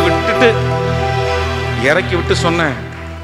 இல்லை, உங்க அப்பாவை காட்டிலும் யாருதான் முக்கியம்னா உனக்கு ஏசப்பாவை மட்டும்தான் முக்கியம்னு அவங்களுக்கு புரியுதோ புரியலையோ, சின்ன வயசோ அவங்களுக்கு புரியக்கூடிய வயசு கூட இல்லாமல் இருக்கலாம். ஆனால் சொல்ல வேண்டியது யாருடைய கடமை அப்படின்னு சொன்னா, ஒரு நாளாவது இந்த ஜெபத்தில் இருக்கிற ஒவ்வொரு அம்மா அப்பாவும் ஃபோன் பண்ணி நீ படிச்சியா, நீ என்ன மார்க் எடுத்த, நீ ஃபர்ஸ்ட் ரேங்க் வாங்கலையா, நீ அரியர் வச்சிருக்கிறியா, இந்த மாதிரி ஏகப்பட்டதை கேட்டுட்டோம் இல்லை, ஏகப்பட்டதை கேட்டோம் இல்லை. நீ அப்படி ஆகணும், இப்படி ஆகணும், இவராகணும், அவராகணும், என்னென்னமோ சொன்னோம்ல. ஆனால் ஒரு நாளாவது உங்கள் பிள்ளைகளை கூப்பிட்டு உட்கார வச்சுட்டு, இல்லை நம்ம ஜெபம் பண்ணோமா, நம்ம கையை கோத்து ஜெபம் பண்ணோமா, அப்படியே பிள்ளைங்களுக்கு முன்னாடி ஆண்டவருக்கு பயப்பட்டிருக்கீங்களா, பிள்ளைகளுக்கு முன்னாடி ஆண்டவரை பார்த்து அழுதுருக்கீங்களா? டேடி, நான் சொல்கிறேன், இந்த உலகத்திலேயே பிள்ளைகளுக்கு ஃபஸ்ட்டு ஹீரோ யார் தெரியுமா? ஒருவேளை நம்மளை அங்கீகரிக்கிறாங்களோ அங்கீகரிக்கலையோ, நம்ம தாங்க நிறைய பேர் அப்பா அம்மா தாங்க ஹீரோ. இப்போ தெரியாது, அவன் அப்பா ஆகும்போது அப்பா அப்பா அப்பா அப்படிதான், அப்பா நல்லவர் அப்படின்னு தான் சொல்லுவான், அம்மா நல்லவங்கன்னு. அப்போது நம்ம பிள்ளைகள் நம்ம அழுதோன்னு வைங்களேன், எங்க அம்மா அழுறாங்கல்ல, எங்க அப்பா அழுறாங்கல்ல, இன்னைக்கு உங்க கண்ணீருக்கு வேல்யூ அவனுக்கு தெரியாவிட்டாலும் ஒரு நாள் பிரச்சனைன்னு வரும்போது மனுஷங்கிட்ட நம்ம அழக்கூடாது, ஏசப்பட்டத்தான் அழணுன்றத நீங்க காமிச்சு கொடுக்குறீங்க. கண்டிப்பா ஒரு நாள் அந்த பிள்ளை நிற்கும், அந்த பிள்ளை நிற்கும். அதனால எல்லாருமே ஒரு முயற்சி எடுங்க. ஸோ இந்த உலகத்தில் காண துடிக்கும் ஒவ்வொரு மாற்றமும் முதலில் உன்னில் உருவாகட்டும். உங்க குடும்பத்தில் காண துடிக்கிற ஒவ்வொரு மாற்றமும் முதல்ல உங்களில் ஸ்டார்ட் ஆகட்டும். உங்க சுத்தி இருக்கிறவங்களுக்கு மத்தியில காண துடிக்கிற அந்த மாற்றம் முதல்ல உங்களை உருவாகட்டும். நான் நம்புறேன், உங்களுக்கு ஒருத்தருக்குள்ள உருவாயிருச்சுன்னா அதுக்கப்புறம் கண்டிப்பாக அது எல்லாருக்குள்ளேயும் கடந்து போகும். ஆமென் சொல்லுங்க பார்க்கலாம். எல்லாருமே பாட போறோம். எப்படியாவது என்ன தூக்கி எடுங்க ஆண்டவரே, நான் தான் இப்படி போயிட்டேன் அப்படின்னு நினைக்காதீங்க யாருமே. யாரோ ஒருத்தர் நினைச்சிட்டு இருக்கலாம், யாரோ ஒருத்தர், பாஸ்டர் என்ன விட்டுருங்க, பாஸ்டர் என்ன விட்டுருங்க, ஏம்மா என்னை விட்டுருமா, என்னை ஜெபத்துக்கெல்லாம் கூப்பிடாதும்மா. நீங்க இந்த போன வாரம் கூட சொல்லிட்டு வந்திருக்கலாம், என்னை விட்டுருமா. நீங்கவே மனசுக்குள்ள நீங்க நினைச்சுக்கலாம், நிறைய பேர் என்னை விட்டுருங்க ஆண்டவரே. நான் இல்ல ஆண்டவர் இந்த இடத்துல உலாவி கத்த சொல்றாரு. நீ எப்படி அப்படி சொல்லலாம்? நான் உன்னை எப்படி நான் விடுவேன்? நான் உன்னை விட மாட்டேன். நான் உன்னை விடணும்னா என்னைக்கோ விட்டுருப்பேன். நீ வேண்டான்னு நினைச்சிருந்தா நான் என்னைக்கோ வேண்டான்னு நினைச்சிருப்பேன். உன்னை உதறி தள்ளணும்னு நினைச்சிருந்தா கர்த்தர் சொல்றாரு, உன்னை என்னைக்கோ நான் உதறி தள்ளி இருப்பேன். ஆனா நீ வேணும்னு நான் கர்த்தர் நினைக்கிறார். உன்னை நிறுத்தணும்னு ஆண்டவர் நினைக்கிறார். நீங்க அவருடைய பிள்ளையாக மாறணும்னு கர்த்தர் நினைக்கிறாரு. கர்த்தர் வாக்கு கொடுக்கிறார், நீ எனக்கு வேணும், நீ எனக்கு வேணும், நீ எனக்கு வேணும். கைகளை மேல உயர்த்தி எல்லாரும் சொல்லுங்க பார்க்கலாம், எப்படி ஆகிலும் எப்படியாவது என்ன மீட்டு கொள்ளுங்க. நான் எழும்ப ஏதாவது அற்புதம் ஒண்ணு செய்யுங்க. நீங்க ஒரு மிராக்கல் பண்ணாம என்னால எழும்ப முடியாதுப்பா. நீங்க ஒரு அற்புதம் செய்யாம என் தலை உயராது ஆண்டவரே. டாக்டர் சொல்லிட்டாங்க, இல்ல இது நடக்காதுன்னு சொல்லிட்டாங்க. சுத்தி இருக்கிற நிறைய பேர் சொல்லிட்டாங்க, இது நடக்காதுன்னு சொல்லிட்டாங்க. ஆனா கர்த்தரிடத்துல கேளுங்க, நீங்க ஒரு அற்புதம் பண்ணணும். ஆண்டவரே, நீ எகிப்து தேசத்தில் உன்னை புறப்பட பண்ணினே நாளிலே நான் உனக்கு செய்தது போல உன்னை அதிசயத்தை காண பண்ணுவேன் என்று கர்த்தர் வாக்கு கொடுத்திருக்கிறார். ஒரு அதிசயம் நடக்கும். உங்க சரீரத்துல ஒரு அதிசயம் நடக்கும்.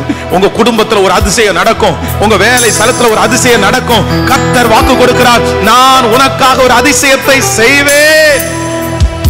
இப்ப கைய மேல உயர்த்தி எப்படியாவது என்ன மீட்டு கொள்ளுங்க. கேளுங்க கேளுங்க. நான் எழும்ப ஏதாவது அற்புதம் ஒண்ணு செய்யுங்க. எல்லாரும் அப்படியே ஜபத்தோட இந்த பாட்டை நீங்க மனப்பாடமா பாடணும்னு நான் நினைக்கிறேன். எஸ், ஆண்டவர் திரும்ப திரும்ப வழி சொல்றார். இல்ல இல்ல, வழி இருக்குது, வழி இருக்குது, வழி இருக்குது, வழி இருக்குது. ஓ, கை வலிச்சா கூட பரவாயில்ல, கைய மேல உயர்த்தி எப்படியாவது என்ன மீட்டு கொள்ளுங்க. நான் எழும்ப ஏதாவது அற்புதம் ஒண்ணு செய்யுங்க. இப்ப சொல்லுங்க, தினம் தோற்று போகும் வாழ்வு எனக்கு பிடிக்கல. பார்க்கும் உலகத்தையும் ஜெயிக்க என்னால் முடியல. தினம் தோற்று போகும் வாழ்வு எனக்கு பிடிக்கல. பார்க்கும் உலகத்தையே ஜெயிக்க என்னால் முடியல.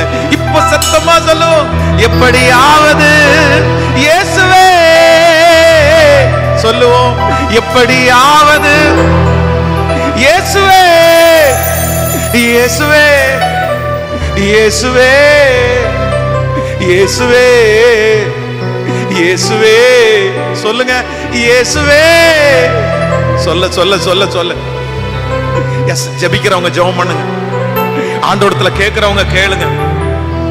நன்றி ஆண்டவரே, நன்றி. நான் அழுதால் ஏன் அழுதாய் என்று கேட்பவர் நீர்தானே. தோள் வலிக்க என்னை இன்று வரை சுமந்து வந்தது நீதானே. நான் அழுதால் ஏன் அழுதாய் என்று கேட்பவர் நீர்தானே. தோள் வலிக்க என்னை இன்று வரை சுமந்து வந்தது நீர்தானே.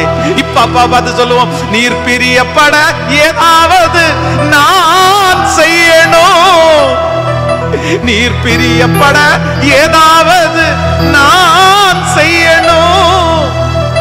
இவன் சாதித்தான் என்று ஊர் சொல்ல என் கண்களை மூடணும். இவன் சாதித்தான் என்று ஊர் சொல்ல தலை நிமிர்ந்து நடக்கணும். இப்ப சொல்லுங்க, எப்படியாவது இயேசுவே. சத்தமா சத்தமா பத்தாது. எஸ் சொல்லுங்க, இந்த வார்த்தையை திரும்ப திரும்ப சொல்லுங்க. எஸ், முழு பலத்தோட எப்படி ஆகிலும், எப்படி ஆகிலும், எப்படியாவது. ஹalleluya, ஹalleluya, ஹalleluya, ஹalleluya, ஹalleluya. என் தேவனுக்கு வழி இருக்குது, என் தேவனுக்கு எல்லாம் இருக்குது. என்னை தூக்கி எடுக்கிறது கர்த்தருக்கு லேசான காரியம். என் தலையை நிமிர பண்ணுவது அவருக்கு லேசான காரியம். என்னை பரிசுத்தவானாய் நிறுத்துறது கர்த்தருக்கு லேசான காரியம். என்னையும் என் பிள்ளைகளையும் சாட்சியா நிறுத்துறது கர்த்தருக்கு லேசான காரியம். சொல்லுங்க, கைய மேல உயர்த்தி அப்பா பார்த்து இந்த பிரசங்கத்துக்கு நடுவில் அப்படி ஒரு ஜபமா போயிட்டே இருக்கட்டும். அதான் எழுப்புதல். Yes yes brother, yes sister, கர்த்தர் உங்களை ஸ்பெஷலாய், கர்த்தர் இவ்வளவு தடைகளையும் தாண்டி இந்த ஜெபத்துல கர்த்தர் உங்களை கொண்டு வந்திருக்கிறாரு. உங்களுக்கு பிளானே இல்ல, ஆனா ஆண்டவர் உங்க மேல திட்டம் வச்சிருக்கிறாருல. வாலிப தம்பிங்க எல்லாம் சத்தத்தை உயர்த்தி, தங்கச்சிங்க சத்தத்தை உயர்த்தி, ரித்தலாரம் தனரோலா லே தனாரா ரிதலார தனோரோதன, நீ நல்லவர் நல்லவர் நல்லவர் நல்லவர். ஹல்லேலூயா ஹல்லேலூயா. தர்க்கத்தி வெள்ளங்களை திருப்புகிறவர் கர்த்தர், நமக்காக யாவையும் செய்து முடிக்கிறவர் கர்த்தர். நம்மளை மீட்டு எடுக்கணும்னு கர்த்தர் நினைச்சார் அப்படின்னு சொன்னா, நான் நம்புறேன் நம்மை எப்படியும் மீட்டெடுக்கிறதுக்கு கர்த்தர் வல்லவரா இருக்கு. எங்களுடைய திருச்சபையில ஒரு 21 நாள் ஜெபம் நடந்து கொண்டிருக்கும் போது ஒரு வயதான அம்மா எல்லாரும் ஜெபம் பண்ணி, கடைசியில் ஜெபம் பண்ணி அந்த ப்ரேயர் ஜெபம் பண்ணும்போது எல்லாரும் நிறைய பேர் முன்னாடி நின்னாங்க. ஒரு அம்மா பயங்கர சத்தமாக அழுதாங்க. ஸோ எல்லாருமே அவங்கள திரும்பி பார்த்தாங்க. எனக்கும் என்னடா இத்தனை பேருக்கு முன்னாடி அந்த அம்மா இவ்வளோ சத்தமாக அழுறாங்களேன்னு போய் பக்கத்தில் போய், அம்மா அழாதீங்க, என்ன பிரச்சனை சொல்லுங்கள், நான் உங்களுக்காக ஜெபம் பண்ணுறேன் அப்படின்னு சொன்னால் அவங்களுடைய அழுகையை நிப்பாட்டவே முடியல.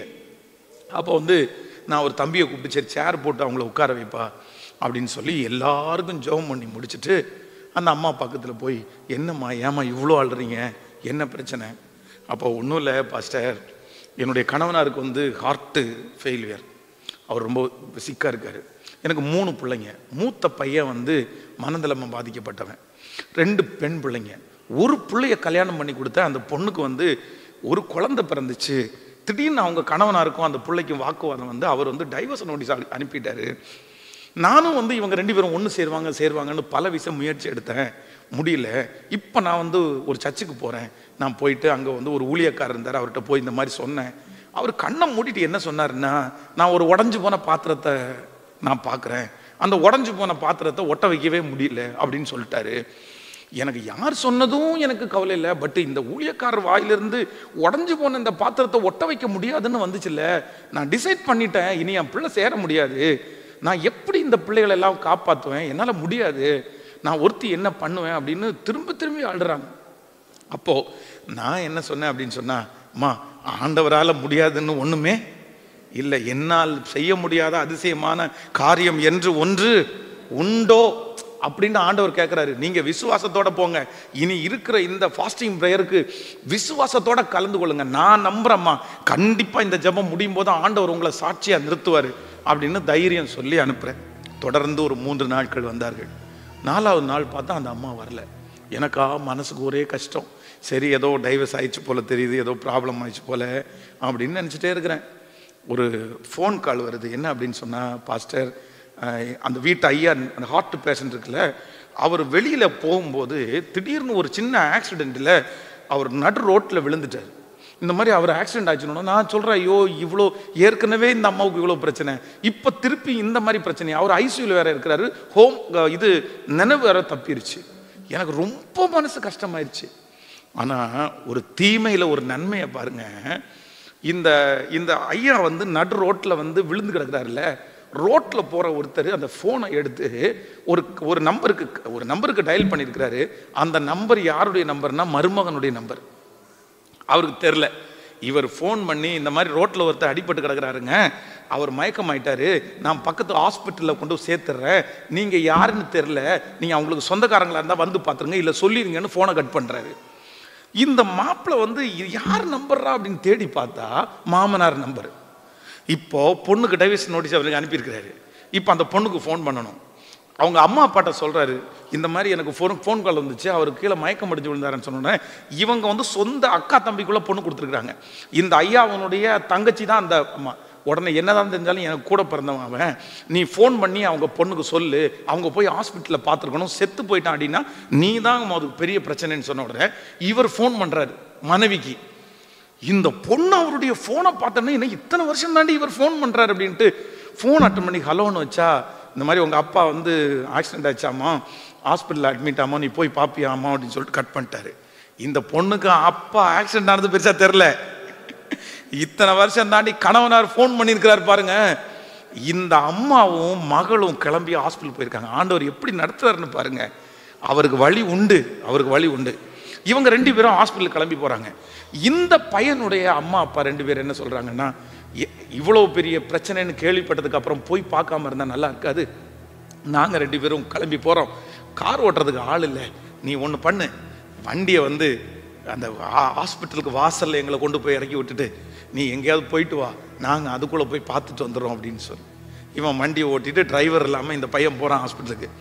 ஹாஸ்பிட்டல் வாசலில் போய் அவங்க இறங்கும்போது அவங்க அப்பா அந்த பையனை திரும்பி பார்த்து, ஏண்டா இவ்வளோ தூரம் வந்துட்ட, ஒருவேளை அவர் இறந்து போயிட்டாருன்னா நல்லா இருக்காது, உள்ளே வந்து ஒரு 8 பார்த்துட்டு போகலாம்ல.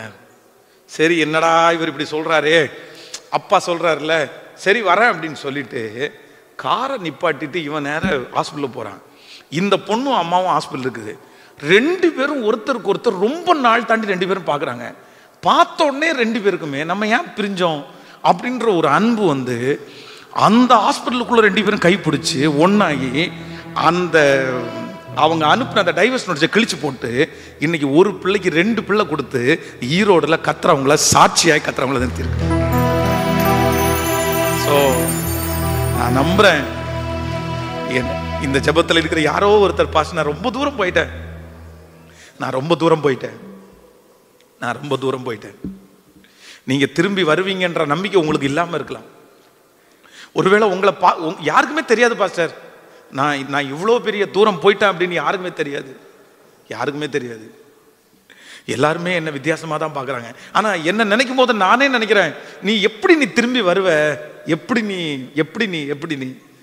ஆனால் ஆண்டவர் மட்டும் இந்த இடத்துல கடந்து வந்து உங்கள் கையை பிடிச்சி சொல்கிறாரு, என்னால் செய்ய முடியாத அதிசயமான காரியம் என்று ஒன்று உண்டோ.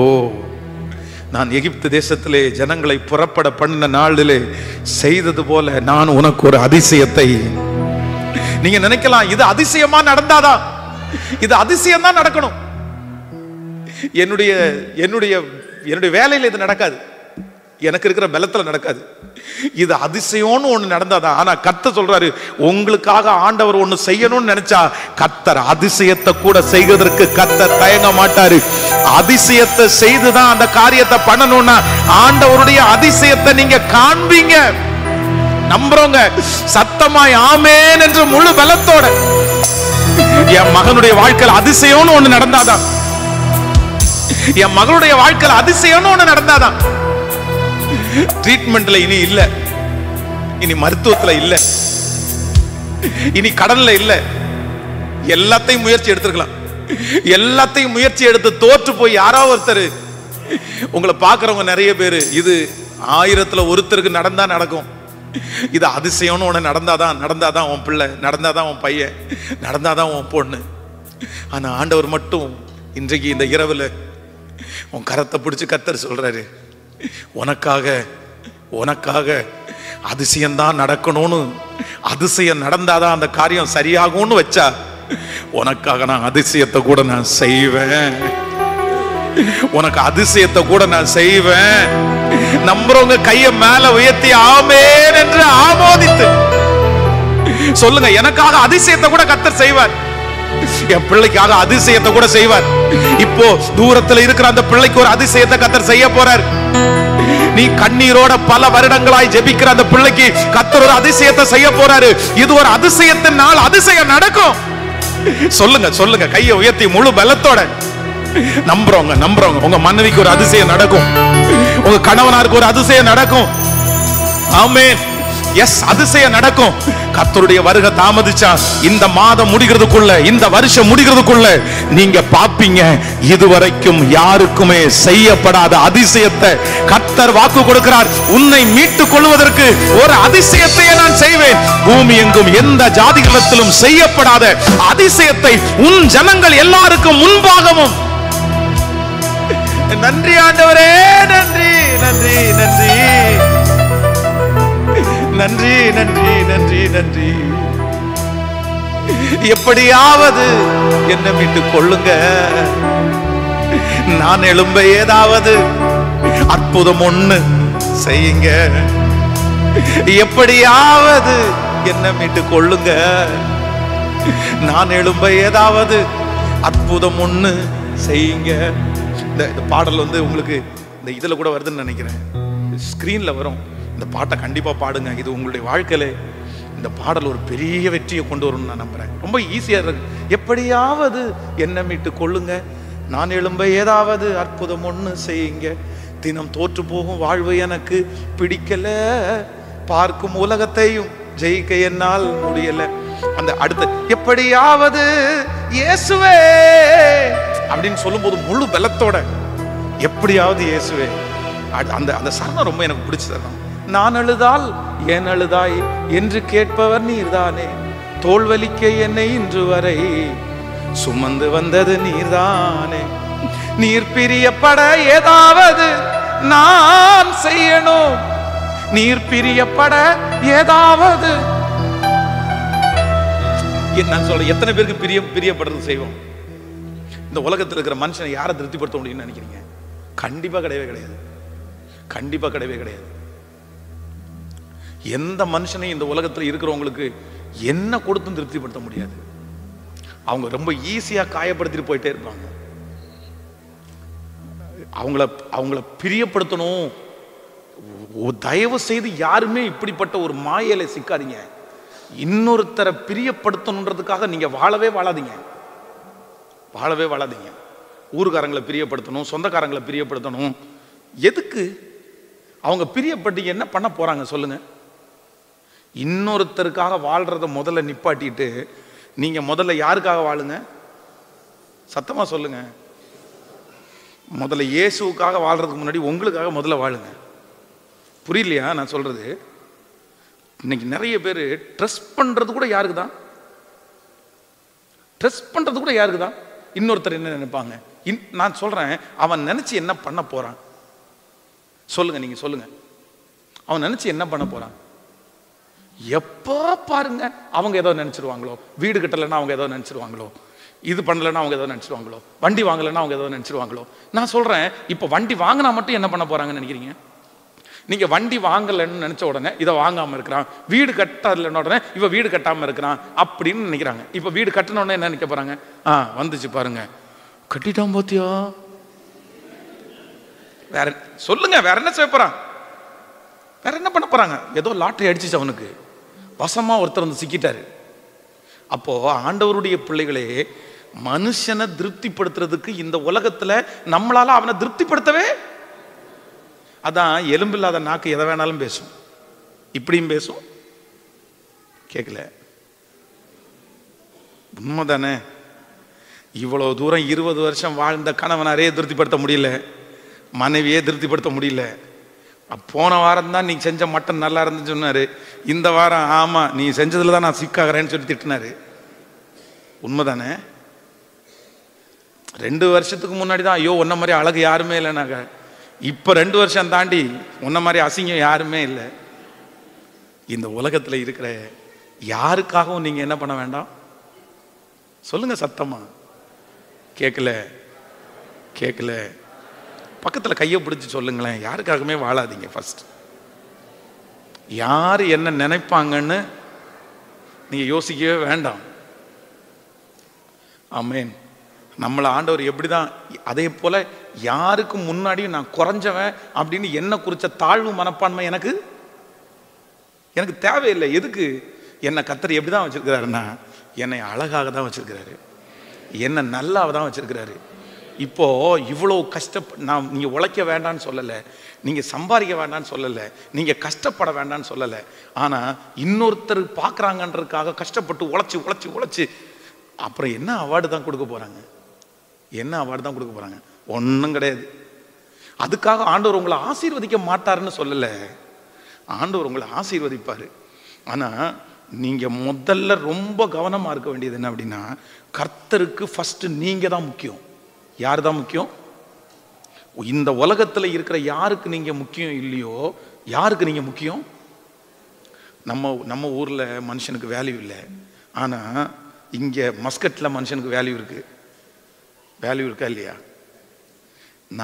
நான் போகிற எல்லா வெளிநாட்டிலையும் பார்த்தீங்கன்னா மனுஷனுக்கு வேல்யூ இருக்குது, மிருகங்களை கூட பெருசு. ஆனா நம்ம ஊர்ல மிருகத்துக்கு இருக்கிற வேல்யூ கூட யாருக்கு இல்லை?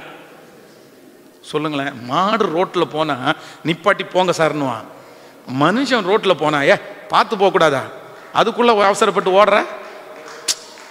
புரியுதுல?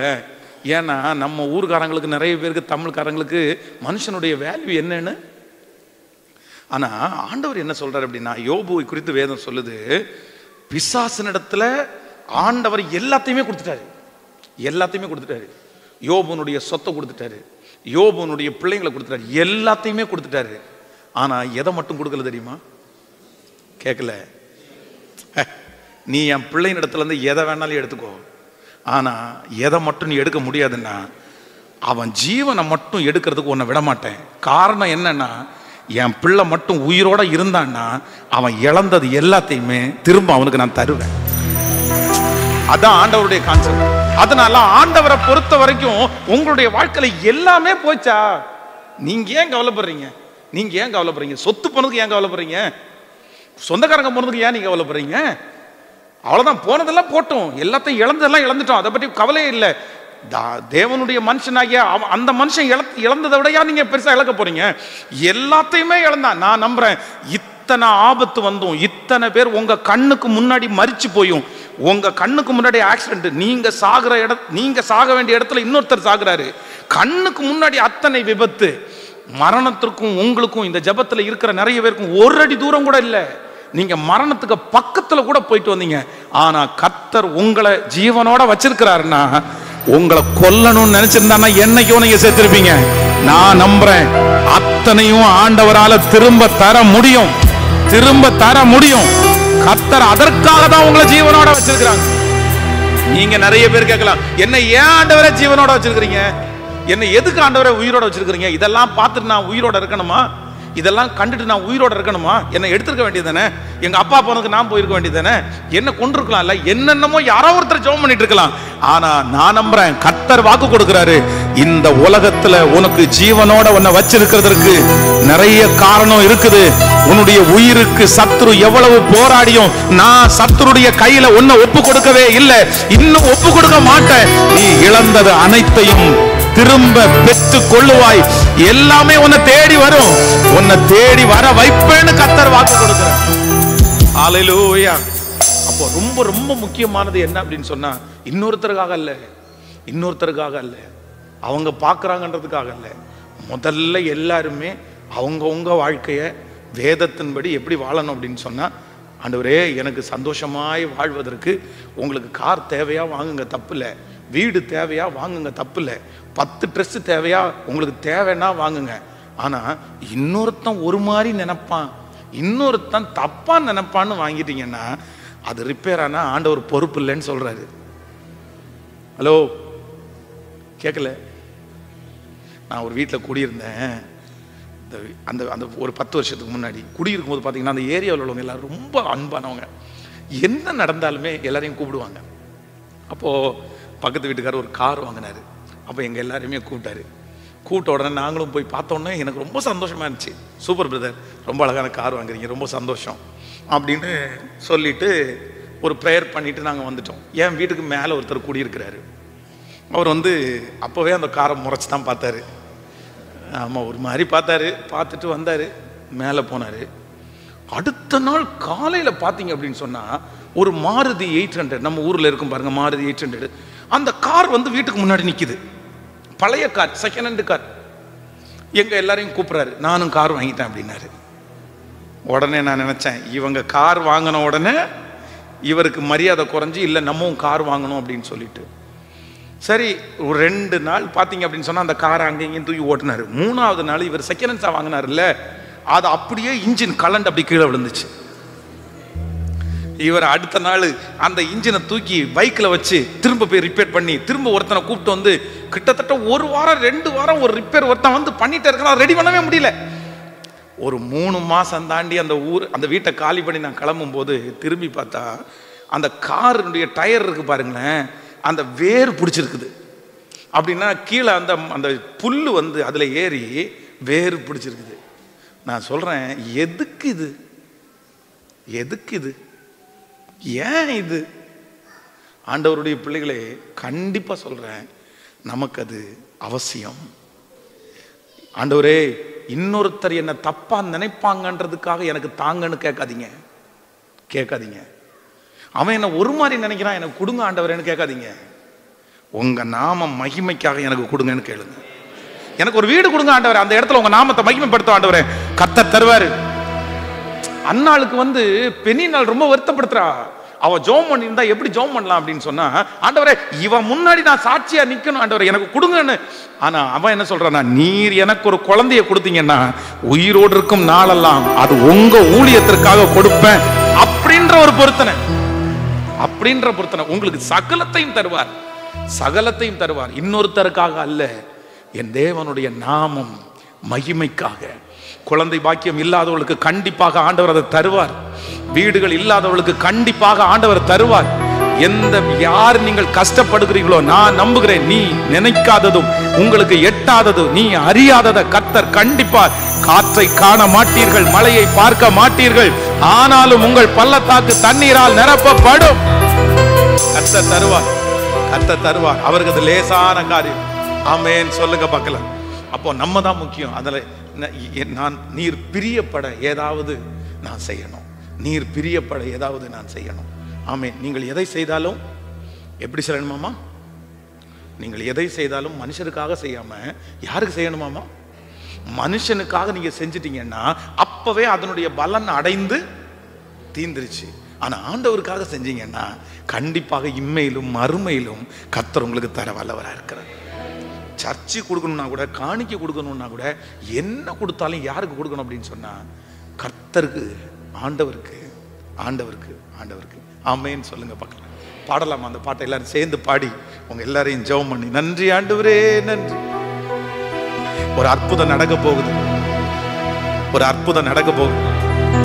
கர்த்தர் வாக்கு கொடுக்கிறார், நீர் என் பார்வைக்கு அருமையானபடினால் நீ கனம் பெற்றாய். எஸ், ஆண்டவர் தேடுறாரு. இந்த கூட்டத்தில் ஒருத்தரை தேடுறாரு, கர்த்தர் தேடுறாரு. யாரை தேடுறாரு அப்படின்னா, யாராவது ஒருத்தர் பரிசுத்தம் உள்ளவர், எனக்காக சாட்சியா நிக்கிற ஒருத்தர், இந்த உலகத்தால கரைபடாத ஒருத்தரை கர்த்தர் தேடுறாரு. கையை உயர்த்தி, நான் இருக்கிறான் ஒரே இருக்கிறேன், நான் அழுதால் ஏன் அழுதாய் என்று கேட்பவர் நீதான், தோல்வலிக்க என்னை இன்று வரை சுமந்து வந்தது நீதானே, நான் அழுதால் ஏன் அழுதாய் என்று கேட்பவர் நீதான், தோல்வலிக்க என்னை இன்று வரை சுமந்து வந்தது நீதான். நீர் பிரியப்பட ஏதாவது நான் செய்யணும், நீர் பிரியப்பட ஏதாவது நான் செய்யணும், நீர் பிரியப்பட ஏதாவது நான் செய்யணும், நீர் பிரியப்பட ஏதாவது நான் செய்யணும். இவன் சாதித்தான் என்று ஒரு சொல்லு, என் கண்களை மூடணும். இவன் சாதித்தான் என்று ஒரு சொல்லு, தலை நிமிர்ந்து நடக்கணும். எப்படியாவது இயேசுவே, எப்படியாவது இயேசுவே. சொல்லுங்க சொல்லுங்க, கையை உயர்த்தி, என் பிள்ளைய மீட்டு கொள்ளுங்க ஆண்டவரே, எப்படியாவது என் பிள்ளைய தூக்கி எடுங்க ஆண்டவரே. என்னால அவனுக்கு சொல்லி புரிய வைக்க முடியல, என்னால அவனை மாற்ற முடியல ஆண்டவரே, என்னால எதுவுமே பண்ண முடியல ஆண்டவரே. ஆனா என் பிள்ளைய எப்படியாவது நீங்க தான் தூக்கி நிறுத்தணும், என் பிள்ளைய எப்படியாவது நீங்க தான் அலங்கரிக்கணும், என் பிள்ளையினுடைய எதிர்கால வாழ்க்கையை நீங்க தான் எப்படியாவது பிக்ஸ் பண்ணணும். எப்படி ஆகலும் சொல்லுங்க சொல்லுங்க. கிருப கிருபாண்டவரே, கிருப கிருபாண்டவரே, கிருப கிருபாண்டவரே, கிருப கிருபாண்டவரே, கிருப கிருபாண்டவரே, கிருப கிருபாண்டவரே, கிருப. ஆமென். இந்த பாடலை குறைஞ்சது ஒரு 1000 டைமாவது நீங்க பாடுங்க.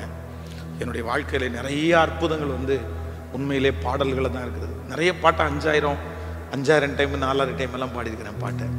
ஒரு விஷயம் நான் ஒரு பெரிய தேவையோடு இருந்தேன். அப்போ ஃபாதர் பெர்க்மன்ஸ் அவங்களுடைய ஜெபத்தோட்டத்தில் ஒரு யூத் மீட்டிங் நடத்துறதுக்காக போனேன். ஃபாதர் அப்பா எனக்காக ஜெபம் பண்ணாங்க. எனக்காக ஜெபம் பண்ணும்போது ஒரு பெரிய தேவை, கோடிகள் எனக்கு தேவை. அப்போ நான் முழங்கால் படிட்டேன். அப்போ என்னுடைய முதுகில் அவங்க தட்டி என்ன சொன்னாங்க அப்படின்னு சொன்னால், கோடி கோடி தேவை, பாடி பாடி பெற்றுக்கொள்ளுவேன், கோடி கோடி தேவை, பாடி பாடி பெற்றுக்கொள்ளுவேன் அப்படின்னு அவர் ஜெபம் பண்ணார். எனக்கு அந்த வார்த்தை வந்து எனக்கு அப்படியே இருதயத்தில் பதிஞ்சிருச்சு. அப்போ நமக்கு பெரிய தேவையோடு இருக்கிறோம், இதை எப்படி தான் பெற்றுக்கொள்ள போகிறோம் அப்படின்னு சொன்னால், பாட்டு பாடி பாடி பாடி பெற்றுக்கொள்வேன். அன்றிலிருந்து வந்து இது இந்த திராட்சை செடியை விசாரித்தருளும் அந்த பாட்டை ஒரு 5,000 டைம் பாடியிருப்பேன். ஸோ இப்படி எப்படியாவது என்னை விட்டு கொள்ளுங்க இந்த பாட்டு ஒரு இதையும் ஒரு 5,000 டைம் பாடியிருப்பேன். அப்புறம் வந்து நம்புங்கப்பா என்ன ஆராதிப்பே. ஸோ இந்த பாட்டையும் ஒரு 5,000 டைம் பாடியிருப்பேன். ஸோ இந்த மாதிரி எனக்குன்னு ஒரு சில பாடல்களாக இருக்குது. இந்த பாட்டில் வந்து பைக்கில் போகும்போது நடக்கும்போது அப்படியே பாடிட்டே ஹம் பண்ணிகிட்டே போகிறது. உண்மையிலே சொல்கிறேன், அவங்க சொன்ன வார்த்தை எப்படின்னு தெரில, நான் பாட பாட பாட பாட எனக்குள்ள ஒரு சுத்திகரிப்பு வந்தது மட்டும் இல்லை, தேவைகள் அவ்வளோ அழகாய் சந்தித்ததை என் கண்ணால். அதனால் சிலதை வந்து நம்ம ஜெபத்தால் சொல்ல முடியாது, சிலதை எப்படி சொல்லணும்னா நம்ம பாட்டுனால தான் சொல்லணும். எப்போவுமே நீங்கள் அமைதியாக மட்டும் இருந்ததுங்க. இந்த அமைதின்றது உங்களுடைய வாழ்க்கையில் ஒரு மிகப்பெரிய நெகட்டிவ். உங்கள் மனசை வந்து இறுக்கமாக வச்சுக்கிறது என்ன அப்படின்னு சொன்னால் பாருங்கள், சிலர் வந்து ரொம்ப கலகலகலன்னு பேசுவாங்க, அவங்களுக்கு பிபியே வராது. சிலர் உம்மனா முஞ்சி மாதிரி அப்படியே இருப்பாங்க, அவங்களுக்கு தான் ஃபஸ்ட்டு பிபியே வரும். புரியுதுல? நிறைய தலைவர்கள் அமைதியாக இருப்பாங்க, அது வந்து நல்லது. ஏன்னா தலைவர்களுடைய அழகே என்னதான் கேட்கல. சத்தமாக சொல்லுங்க. ரொம்ப பேசுனீங்கன்னா மதிக்க மாட்டாங்க. இது தேவைக்கு தான் பேசணும், ரொம்ப அதிகமாக பேசக்கூடாது. அதிகம் பேசுகிறவர்கள் தான் அதிகம் ரகசியத்தை வெளியே விடுவாங்க. உங்கள் வாழ்க்கையில் இருக்கிற சில காரியத்தை நம்ம எல்லாத்தையும் சொல்ல முடியாது. மறைக்க வேண்டியதை கண்டிப்பாக என்ன பண்ணி தான் ஆகணும் அப்படின்னு சொன்னால் மறைச்சு தான் ஆகணும். எசேக்கியா ராஜாவை குறித்து வேதம் சொல்லுகிறது. எசேக்கியா ராஜா வியாதியாக இருக்கிறாரு. பக்கத்து நாட்டு ராஜா வந்து அவரை மீட் பண்ணுறதுக்காக வராரு. வந்த உடனே இவருக்கு குஷி தாங்கவே முடியல. ஏன்னா யாருமே பார்க்க வரல, இவன் ஆப்போசிட் ராஜா. அந்த ராஜா வந்து ஏற்கனவே இவங்களுக்கும் அவங்களுக்கும் கோல்டு வார் போயிட்டு இருக்குது. ஆனாலும் இவ்வளோ பெரிய பிரச்சனையை மனசில் வைக்காம, நான் வியாதியாக இருந்தோடனே என்னை பார்க்க வந்தானேன்னு ஒரு பாசத்தில், வியாதியாக படுத்து கிடக்கிறது கூட தெரியல, அவரை கூப்பிட்டு எல்லா அறையிலையுமே கூப்பிட்டு போய் காமிப்பார். இதான்னு காமிப்பார். அவர் சரிப்பா நான் பார்த்துட்டேன் அப்படின்னு சொல்லிட்டு கை காமிச்சிட்டு வெளியே போகும்போது ஆண்டவர் கூப்பிடுவாரு. டேய் யார் வந்தான்னு கேட்பாரு. ஆண்டவரே பக்கத்து வீட்டு ராஜா அப்படின்னா. என்ன வந்தான்? பார்க்க தான் வந்தான் அப்படின்னு. சரி வந்தவனுக்கு நீ என்ன காமிச்ச அப்படின்னு கேட்பாரு. உடனே அவன் சொல்லுவான், என் ராஜ்யத்தில் அவனுக்கு காமிக்காதது. அடுத்த வார்த்தை என்ன சொல்லுவார் தெரியுமா? அவன் ஒரு நாள் வருவான், அவன் ஆட்களோட, நீ என்னத்தை காமிச்சியோ மொத்தத்தையும் தூக்கிட்டு போவான்னு. அப்போ ஒரு ஆண்டவருடைய பிள்ளைகள் கண்டிப்பாக எல்லா ரகசியத்தையும் எல்லாத்தையும் எல்லாருக்குமே சொல்லிட முடியாது. நான் ஒரு வீடு கட்டி 1000 பேரை கூப்பிட்டு கல்யாண கார்டு மாதிரி அடிச்சு 42 கூட்டு வச்சு 4 பாயாசம் வச்சு தான் நான் வந்து டெடிகேஷன் பண்ணுவேன்னு நினைச்சா அந்த வீட்டில் நம்மளால குடியிருக்க முடியாமல் போயிடும். ஏன் அப்படின்னு சொன்னால் அவ்வளோ பொறாமை, அவ்வளோ எரிச்சல். வந்திருக்கிறவன் வந்து நல்லா பண்ணியிருக்கீங்க, இவ்வளோ கஷ்டப்பட்டுருக்கீங்க, ஒரு வீடு கட்டுறது எவ்வளோ பாடு, நீ எவ்வளோ ரத்த வேறத்தை செஞ்சிருப்பீங்க, கடவுளை நல்லா வச்சிருப்பாருன்னு சொல்கிறோம் ரொம்ப குறைவு, அப்படின்னு சொல்கிறவன் தான் ரொம்ப அதிகம். அதனால சில காரியத்தை கண்டிப்பாக நம்ம என்ன பண்ணி தான் ஆகணும். கேட்கல, நம்முடைய ஆசீர்வாதங்களையும் நம்ம ரொம்ப சொல்ல வேண்டியதில்லை, அதே நேரத்தில் நம்முடைய குறைவையும் ரொம்ப சொல்ல வேண்டிய அவசியம் கேட்கல. சிலவர் பாருங்க, யாரை பார்த்தாலும் பஞ்ச பாட்டு படவங்க. எங்கள் ஊரில் எங்களுக்கு ஒரு அத்தான் இருக்காரு. அன்னைக்கு இருக்கிறதுலே பெரிய நோட்டு 500 ரூபா நோட்டு. அவர் இந்த மாதிரி கதர் சட்டை தான் போடுவார். அந்த பேக்கெட்டுக்குள்ளே 500 ரூபா நோட்டு இருக்கிறது நமக்கு அப்படியே தெரியும். ஆனால் யாரை பார்த்தாலும் என்ன சொல்லுவார் தெரியுமா? ஒரு பைசா இல்லையே கேட்டு, ஒரு பைசா இல்லை, ஒரு இந்த பாஷை வேற மறந்து வச்சு பாருங்க, ஒரு பைசா இல்லை கேட்டியடே, அப்படி தானே கேட்டு தானே? ஆமாம். ஒரு பாக்கெட்டில் எவ்வளோ இருக்குது? எனக்கு ரொம்ப சிரிப்பாக வரும். பேக்கெட்டில் 500 ரூபா நோட்டு அவ்வளோ கட்டு இருக்குது, ஒரு பைசா இல்லை கட்டியடே அப்படின்னுவாரு. அப்போது நான் என்ன சொல்கிறேன் அப்படின்னா, யார்கிட்டையும் நம்ம பஞ்சப்பாட்டு பாட வேண்டிய அவசியமும் இல்லை, எல்லாருக்கும் முன்னாடியும் எனக்கு இருக்குன்னு சொல்லிக்கொண்டிய அவசியமும். ஆனால் யார் அதிகம் பேசுகிறார்களோ அவர்கள் கண்டிப்பாக லூஸ் ஸ்டாக் விடுவாங்க, அவங்க நிறைய ரகசியங்களை சொல்லுவாங்க. உங்களுக்கு அழகு என்ன அப்படின்னா, நீங்கள் வந்து நிறைய மனுஷங்கிட்ட பேசுறதில்ல, கர்த்தரிடத்தில் பேசுறது உங்களுக்கு ரொம்ப அழகு. ஆனால் கண்டிப்பாக நீங்கள் பேசணும். கண்டிப்பா நீங்க பாடணும். நீங்க அமைதியா இருக்க, அதான் கர்த்தர் சொல்றாரு, நீ அடக்கி கொள்ளாதே, உன் சத்தத்தை வெங்கல சத்தம் போல உயர்த்து. இங்க இருக்கிற ஒவ்வொரு தகப்பன்மாரும் பிரதர்ஸும் நீங்க கண்டிப்பாக வாய் விட்டு நீங்க பாடணும், சத்தம் போட்டு பாடணும், நீங்க சத்தம் போட்டு ஜெபிக்கணும். உண்மையான ரட்சிப்பு உங்களுக்குள்ள எப்ப வருதுன்னா, கர்த்தருடைய தொடுதல் உங்களுக்குள்ள எப்ப வருதுன்னா, நீங்க எப்ப சத்தம் போட்டு ஆண்டவரை ஆராதிக்கிற அந்த ஃபீல் உங்களுக்குள்ள வருதோ அப்பதான் உங்களுக்குள்ள ரட்சிப்பு வந்ததாகவே அர்த்தம். நான் சொல்றது உங்களுக்கு புரியுது இல்ல? நம்முடைய வாயினால அறிக்கை செய்யலைனால ரட்சிப்பே வராது.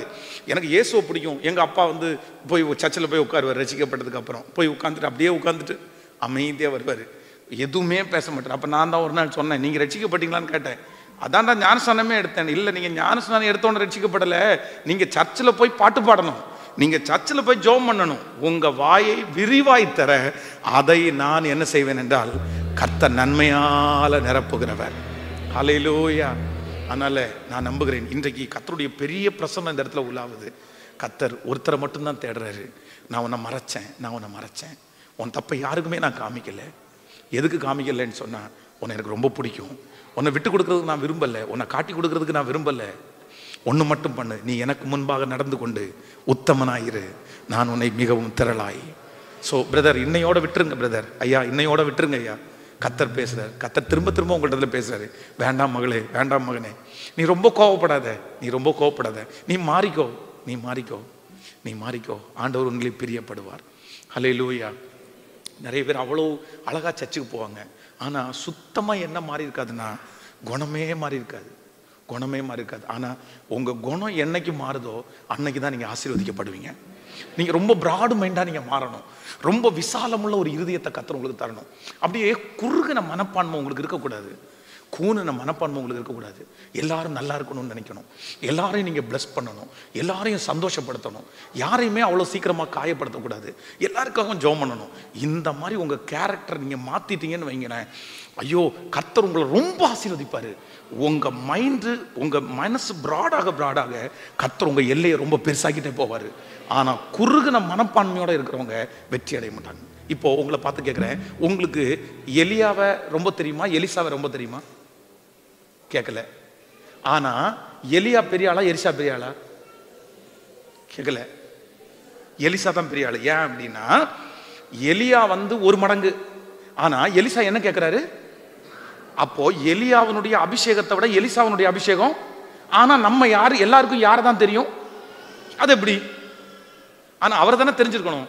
காரணம் என்னன்னா, எலியா கொஞ்சம் சாஃப்டான ஆளு, எலிசா கொஞ்சம் முசுடான ஆளு. எப்படி முசுடுன்னு சொல்றீங்கன்னு கேக்குறீங்களா? குழந்தைங்க ஒவ்வொருத்தரும் அவர் ஏறி போகும்போது மொட்டை தலையா ஏறிப்போ, வழுக்கையா இருக்கவங்கள மொட்டை தலையான்னு தான் கூப்பிடுவாங்க. நம்ம வந்து முடி கம்மியாச்சுன்னா நம்மள உலகம் என்ன சொல்லும்?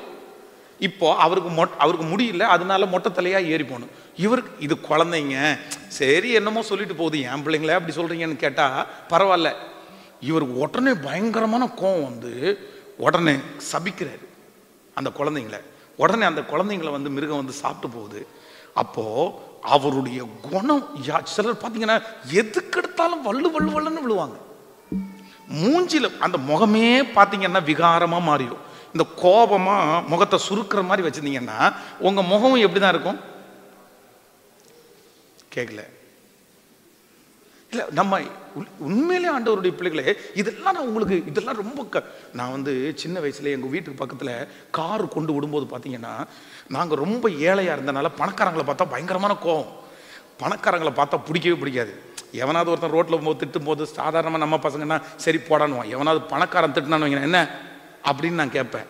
அவ்வளோக்கும் காரெல்லாம் கிறுக்கி வச்சிருக்கிறேன். ஆனா ரட்சிக்கப்பட்டதுக்கு அப்புறம் தான் தெரிஞ்சிருச்சு, டே இப்படி ஈன புத்திக்காரனே,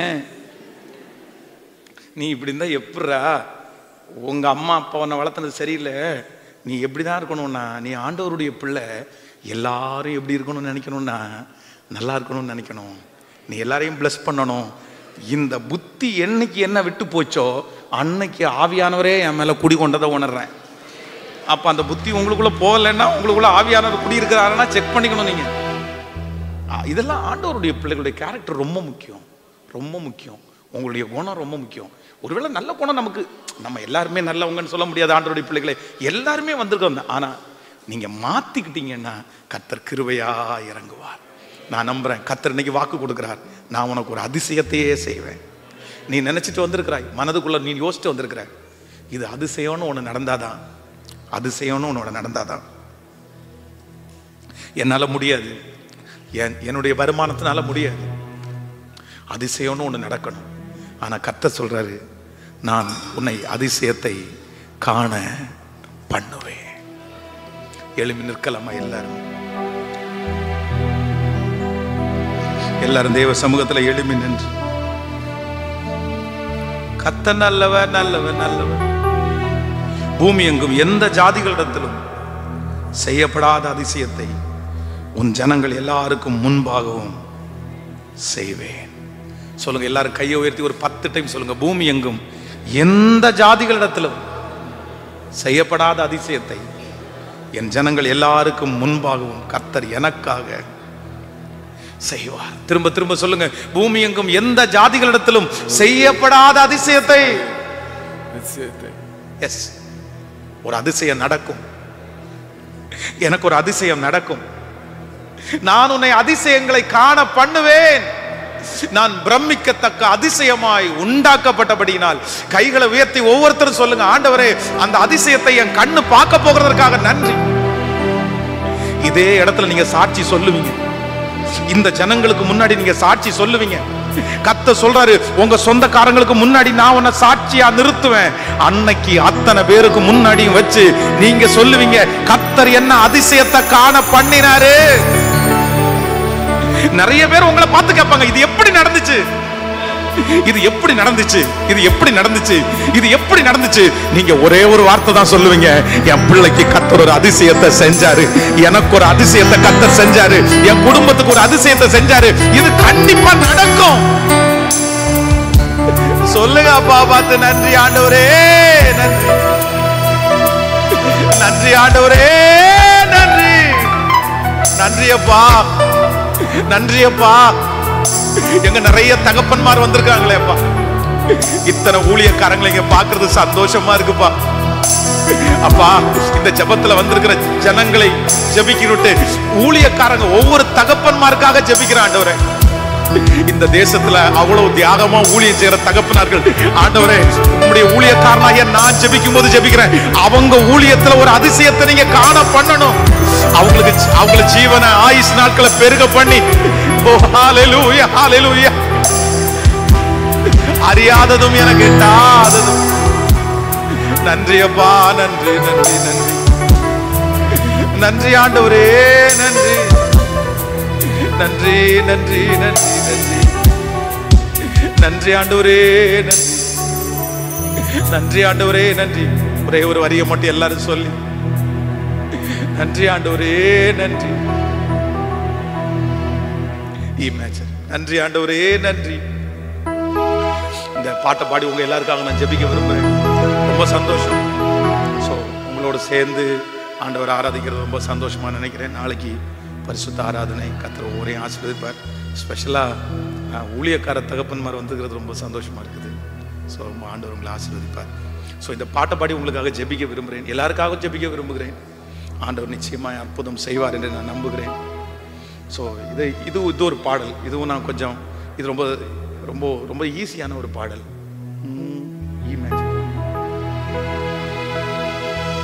ஓ ஹalleluya, இன்னும் கொஞ்சம் அரநோட்டி எப்படி எங்கள் தகப்பனே யெகோவா, நீங்க சாதாரணமானவர் அல்ல. எங்கள் தகப்பனே யெகோவா, நீங்க சாதாரணமானவர் அல்ல. நீங்க சாதாரணமானவர் அல்ல. நீங்க சாதாரணமானவர் அல்ல. நீங்க சாதாரணமானவர் அல்ல. நீங்க சாதாரணமானவர் அல்ல. ஆமென். ரொம்ப அழகான பாடல். ஃபர்ஸ்டே சொல்லிருக்கேன்னு நினைக்கிறேன். இந்த பாட்டை வந்து எல்லாருக்கும் ரொம்ப ஈஸியா, எங்கள் தகப்பனே யெகோவா, நீங்க சாதாரணமானவர் அல்ல. நீங்க என் பிரச்சனை சாதாரணம், என் தேவை சாதாரணம், எல்லாமே சாதாரணம். கர்த்தர் உங்களுக்கு வாக்கு கொடுத்துருக்கிறாரு. இது இந்த திருச்சபைக்கான வார்த்தை, இது இந்த சத்தத்தை கேட்கிறவங்களுக்கான வார்த்தை. கண்டிப்பாக ஆண்டவருடைய வருகை தாமதிக்கும்னா இதே தேசத்துல நீங்க ஒவ்வொருத்தரும் சாட்சி சொல்லும் போது என்ன செய்வீங்கன்னா, கர்த்தர் என் வாழ்க்கையில அதிசயத்தை செய்தாரு, இது நடக்கவே நடக்காது ஆனா எனக்கு நடந்துருச்சு, இது நடக்கவே நடக்காது என் பிள்ளைக்கு நடந்துருச்சு, இது அதிசயம், இது அதிசயம். கண்டிப்பா கைகளை தட்டும் போதே அந்த அதிசயம் நடக்குது. ஆமென். அந்த அதிசயத்தை செய்வார் ஆண்டவர். ஆமென், ஆமென், ஆமென். அதிசயத்தை ஹalleluya. கைகளை மேல உயர்த்தி, நீங்க சாதாரணமானவர் அல்ல. அப்படியே கையை உயர்த்தி இயேசுவை பார்த்து சொல்லுங்க பார்க்கலாம். உங்க தலைகளை எல்லாம் வானத்துக்கு நேரா உயர்த்தி சொல்லுங்க பார்க்கலாம். நீங்க சாதாரணமானவர் அல்ல, நீங்க சாதாரணமானவர் அல்ல, நீங்க சாதாரணமானவர் அல்ல, நீங்க சாதாரணமானவர் அல்ல. இந்த மஸ்கட் பதில எத்தனையோ ஜபங்கள் நடந்திருக்கலாம், ஆனா இந்த ரிவைவல் மீட்டிங் நடந்து முடிஞ்சதுக்கு பிற்பாடு உண்மையான ஒரு ரிவைவலை கர்த்தர் நம்ம ஒவ்வொருத்தருக்குள்ளேயும் ஒவ்வொரு குடும்பத்திலையும் திருச்சபையிலையும் கண்டிப்பாக ஆண்டவர் கட்டளை இடுவார் என்கிறதுல சந்தேகமே இல்லை. எங்கள் தகப்பனே யெகோவா, உங்க சத்தத்தை ஏசப்பா கேட்கட்டுமே. நீங்க சாதாரணமானவர் அல்ல. இந்த பாட்டை நீங்க பாடிட்டு இருக்கும் போது உங்களுக்காக நான் ஜெபம் பண்ண போறேன். ஆமே, இந்த நான் ஜெபம் பண்ணும் போது அந்த வார்த்தை உங்களுடைய வார்த்தையாய் இருக்குமானால் அத கைகளை தட்டி அதை வரவேற்கிறவங்க வரவேற்கலாம், ஆமேன் சொல்றவங்க ஆமேன் சொல்லலாம், பாடுறவங்க பாடலாம். ஒரு 2 நிமிஷம் உங்களுக்காக நான் ஜெபம் பண்ண போறேன். இந்த பாட்டை நான் ஆரம்பிச்சு விடுறேன், நீங்க அப்படியே பாடிட்டு, எங்கள் தகப்பனே யெகோவா, நீங்க சாதாரணமானவர். ஆமே தகப்பனே, உம்முடைய பிள்ளைகள் ஒவ்வொருவருக்காக நான் திறப்பில் நிற்கிறேன். இதோ நான் உனக்கு ஒரு புதிய காரியத்தை செய்வேன். அது வனாந்திரத்திலே வழி, அவாந்திர வழியிலே நான் உன்னை ஆறுகளை உண்டு பண்ணுவேன். உன் தகப்பனும் தாயும் உன்னை கைவிட்டாலும் கர்த்தர் உன்னை சேர்த்து கொள்ளுகிறவர். உன் சத்துருக்களுக்கு முன்பாக உனக்கு ஒரு பந்தியை ஆயத்தப்படுத்தி என் தலையை எண்ணெயினால் அபிஷேகம் பண்ணுகிற கர்த்தர். நன்றி அப்பா, நன்றி அப்பா, நன்றி அப்பா.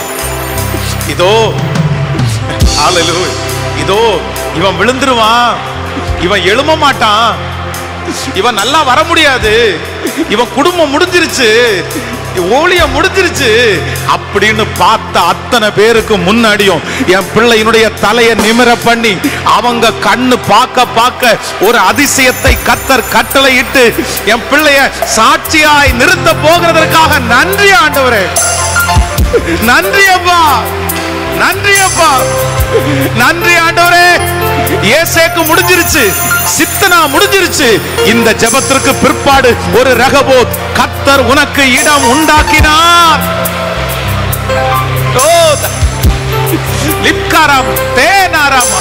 இதோ திறந்த வாசலை உனக்கு முன்பாக வைத்திருக்கிறேன், அதை ஒருவனும் அடைக்க மாட்டான். பரம்பரை சாபங்கள், வம்சாவளி சாபங்கள், இத்தனை ஆண்டுகளா இருக்கிற சாபங்கள், வியாதிகள் இயேசுவின் நாமத்தினால இப்பொழுது தெறிப்புண்டு போவதாக. நன்றி அப்பா, நன்றி அப்பா, நன்றி அப்பா, நன்றி அப்பா, நன்றி ஆண்டவரே. ஆடல் பாடல் சத்தம் கேட்கும், களிப்பின் சத்தம் கேட்கும், உங்க வீட்டுல ஆடல் பாடல் சத்தம் கேட்கும், களிப்பின் சத்தம் கேட்கும், மகிழ்ச்சியின் சத்தம் கேட்கும். அந்த துக்கத்தின் சத்தம் மாறி போகும், அந்த சஞ்சலத்தின் சத்தம் மாறி போகும், அந்த வருத்தத்தின் சத்தங்கள் மாறி போகும். லோதாரா தேனாரா சேரா. இதோ லீபனோன் பூத்து குலுங்கி இந்த உலகத்தை பலனினால் நிரப்புகிற காலம் வந்தது. நன்றி அப்பா, நன்றி அப்பா, நன்றி அப்பா, நன்றி ஆண்டவரே, நன்றி ஆண்டவரே, நன்றி ஆண்டவரே. சியோனுக்கு அவர் இறங்கி அதற்கு தயை செய்யும் காலம் குறித்திருக்கிற நேரம் வந்துருச்சு. என் பிள்ளைகள் ஒவ்வொருவருக்காக ஜெபிக்கிறேன். அவங்க வீட்டில் திருமணம்னு ஒன்று நடக்கும்போது, அவங்க பிள்ளைகளுக்கு திருமணம்னு ஒன்று நடக்கும் போட்டு அது ராஜா வீட்டு கல்யாணம் போல நடக்கணும் ஆண்டவரே. இது தீர்க்க தரிசனமான வார்த்தையா இருக்கட்டும். யார் அதற்காக ரெடி பண்ணிட்டு இருக்காங்களோ அவங்க அத்தனை பேருக்கும் அப்படியே நடக்கட்டும் ஆண்டவரே. எனக்கு ஒரு குழந்தைய கத்த தந்தா நல்லா இருக்கும் அப்படின்னு சொல்ற ஒவ்வொரு பிள்ளைகளுக்கும் வெகு சீக்கிரத்துல அந்த குழந்தையினுடைய சத்தம் காதுல கேட்டு கையில எடுக்கிற அந்த நாள் சீக்கிரமாய் வரப்போகிறதற்காக நன்றி அப்பா, நன்றி அப்பா. நான் அனாதையா தெரிஞ்சிட்டு இருக்கிறேன், நான் அனாதை போல இருக்கிறேன். குடியிருக்கிறதுக்கு ஒரு ஸ்தலம் கூட இல்லையேன்னு நினைக்கிற பிள்ளைகளுக்கு நான் உனக்காக ஒரு வீடு கட்டி தருவேன்னு தாவீதை பார்த்து சொன்னீங்கல்ல. அவன் தன் தன் திராட்சை செடியிலே நிழலிலே பயப்படுத்துவார் இல்லாமல் சுகமாய் தங்கி இருப்பான்னு சொன்னது மாதிரி எங்க பிள்ளைகளுக்குன்னு ஒரு ஊழிய ஸ்தலம், எங்க பிள்ளைகளுக்குன்னு ஒரு விசாலம், அந்த இடத்துல ஜெபம் நடக்கணும், அந்த இடத்துல ஊழியக்காரங்க வரணும். அந்த அளவிற்கு கர்த்தர் இப்பொழுது அந்த மகிமையை தருகிறதற்காக நன்றி நன்றி அப்பா. யாரெல்லாம் தங்களுடைய பிள்ளைகளுக்காக ரொம்ப வருத்தப்படுறாங்களோ, யார் வருத்தப்படுறாங்களோ, யார் வருத்தப்படுறாங்களோ, உன் பிள்ளைகள் கர்த்தரால் போதிக்கப்பட்டிருப்பார்கள், அவர்கள் சமாதானம் பெரிதா இருக்கும். உன் பிள்ளைகள் கர்த்தரால் போதிக்கப்பட்டிருப்பார்கள், அவர்கள் சமாதானம். உன் பிள்ளைகள் கர்த்தரால் போதிக்கப்பட்டிருப்பார்கள்.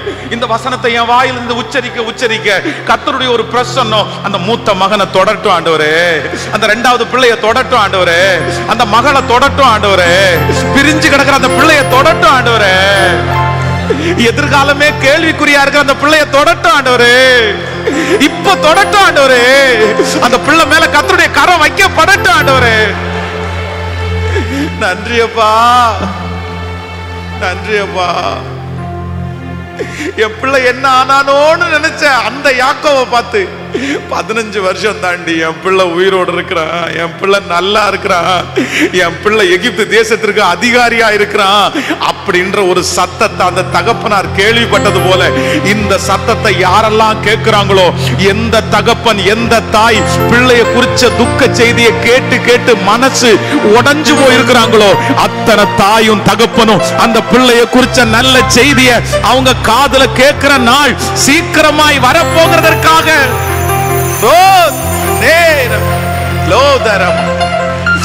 சந்தனமோ ரோக்கதோலரா தேவரா லோத்தரேடரா நேரலா ஓரா லோத்தனோமர. நன்றி ஆண்டவரே, நன்றி ஆண்டவரே.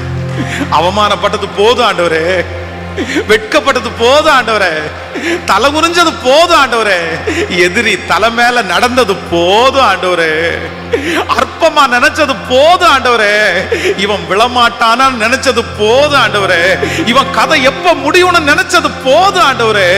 சத்துருக்கு முன்னாடி என் பிள்ளைய அலங்கரிச்சு நன்மையும் கிருபையும் தொடர பண்ணுகிற அந்த நாள் இன்றையிலிருந்து ஆரம்பிக்கிறதற்காய் இந்த ஜெபத்திற்கு பிறகு பிள்ளைகள் கரங்களை தட்டி கொண்டு இருக்கும் போதே அந்த மகிமை பிள்ளைகள் மேல் அமருவதாக. நன்றி ஆண்டவர், நன்றி ஆண்டவரே, நன்றி ஆண்டவரே, நன்றி ஆண்டவரே, நன்றி, நன்றி ஆண்டவரே, நன்றி ஆண்டவரே, நன்றி, நன்றி ஆண்டவரே, நன்றி. ஹல்லேலூயா. இந்த கன்வென்ஷன் கூட்டத்தில் எங்களோடு சேர்ந்து இந்த ஊழியத்தில் நிற்கிற ஒவ்வொரு ஊழியம் செய்கிற ஊழியக்காரர்களுக்காக சேர்ந்து அப்படியே கையை அப்படியே ஜெபிக்கிறப்பா. அவங்க மேல ஒரு அக்கினி, ஒரு ஸ்பெஷல் அக்கினி அப்பா இந்த தேசத்துல அவங்க வடிச்ச கண்ணீருக்கு இந்த எழுப்புதலுக்கு பிற்பாடு ஒவ்வொருத்தருக்கும் ஒவ்வொருத்தருடைய குடும்பத்திலையும் அந்த எழுப்புதல் உண்டாவதாக ஆண்டவரே. நன்றி ஆண்டவரே, நன்றி ஆண்டவரே. உங்க பாதத்தை முத்தம் செய்கிறோம். எங்களை தாங்குகிற எங்களுக்காக ஜெபிக்கிற ஒவ்வொரு பிள்ளைகளையும் ஆசீர்வதி. இயேசுவின் மூலம் ஜெபம் எடுக்கிறோம் நல்ல பிதாவே, ஆமென்.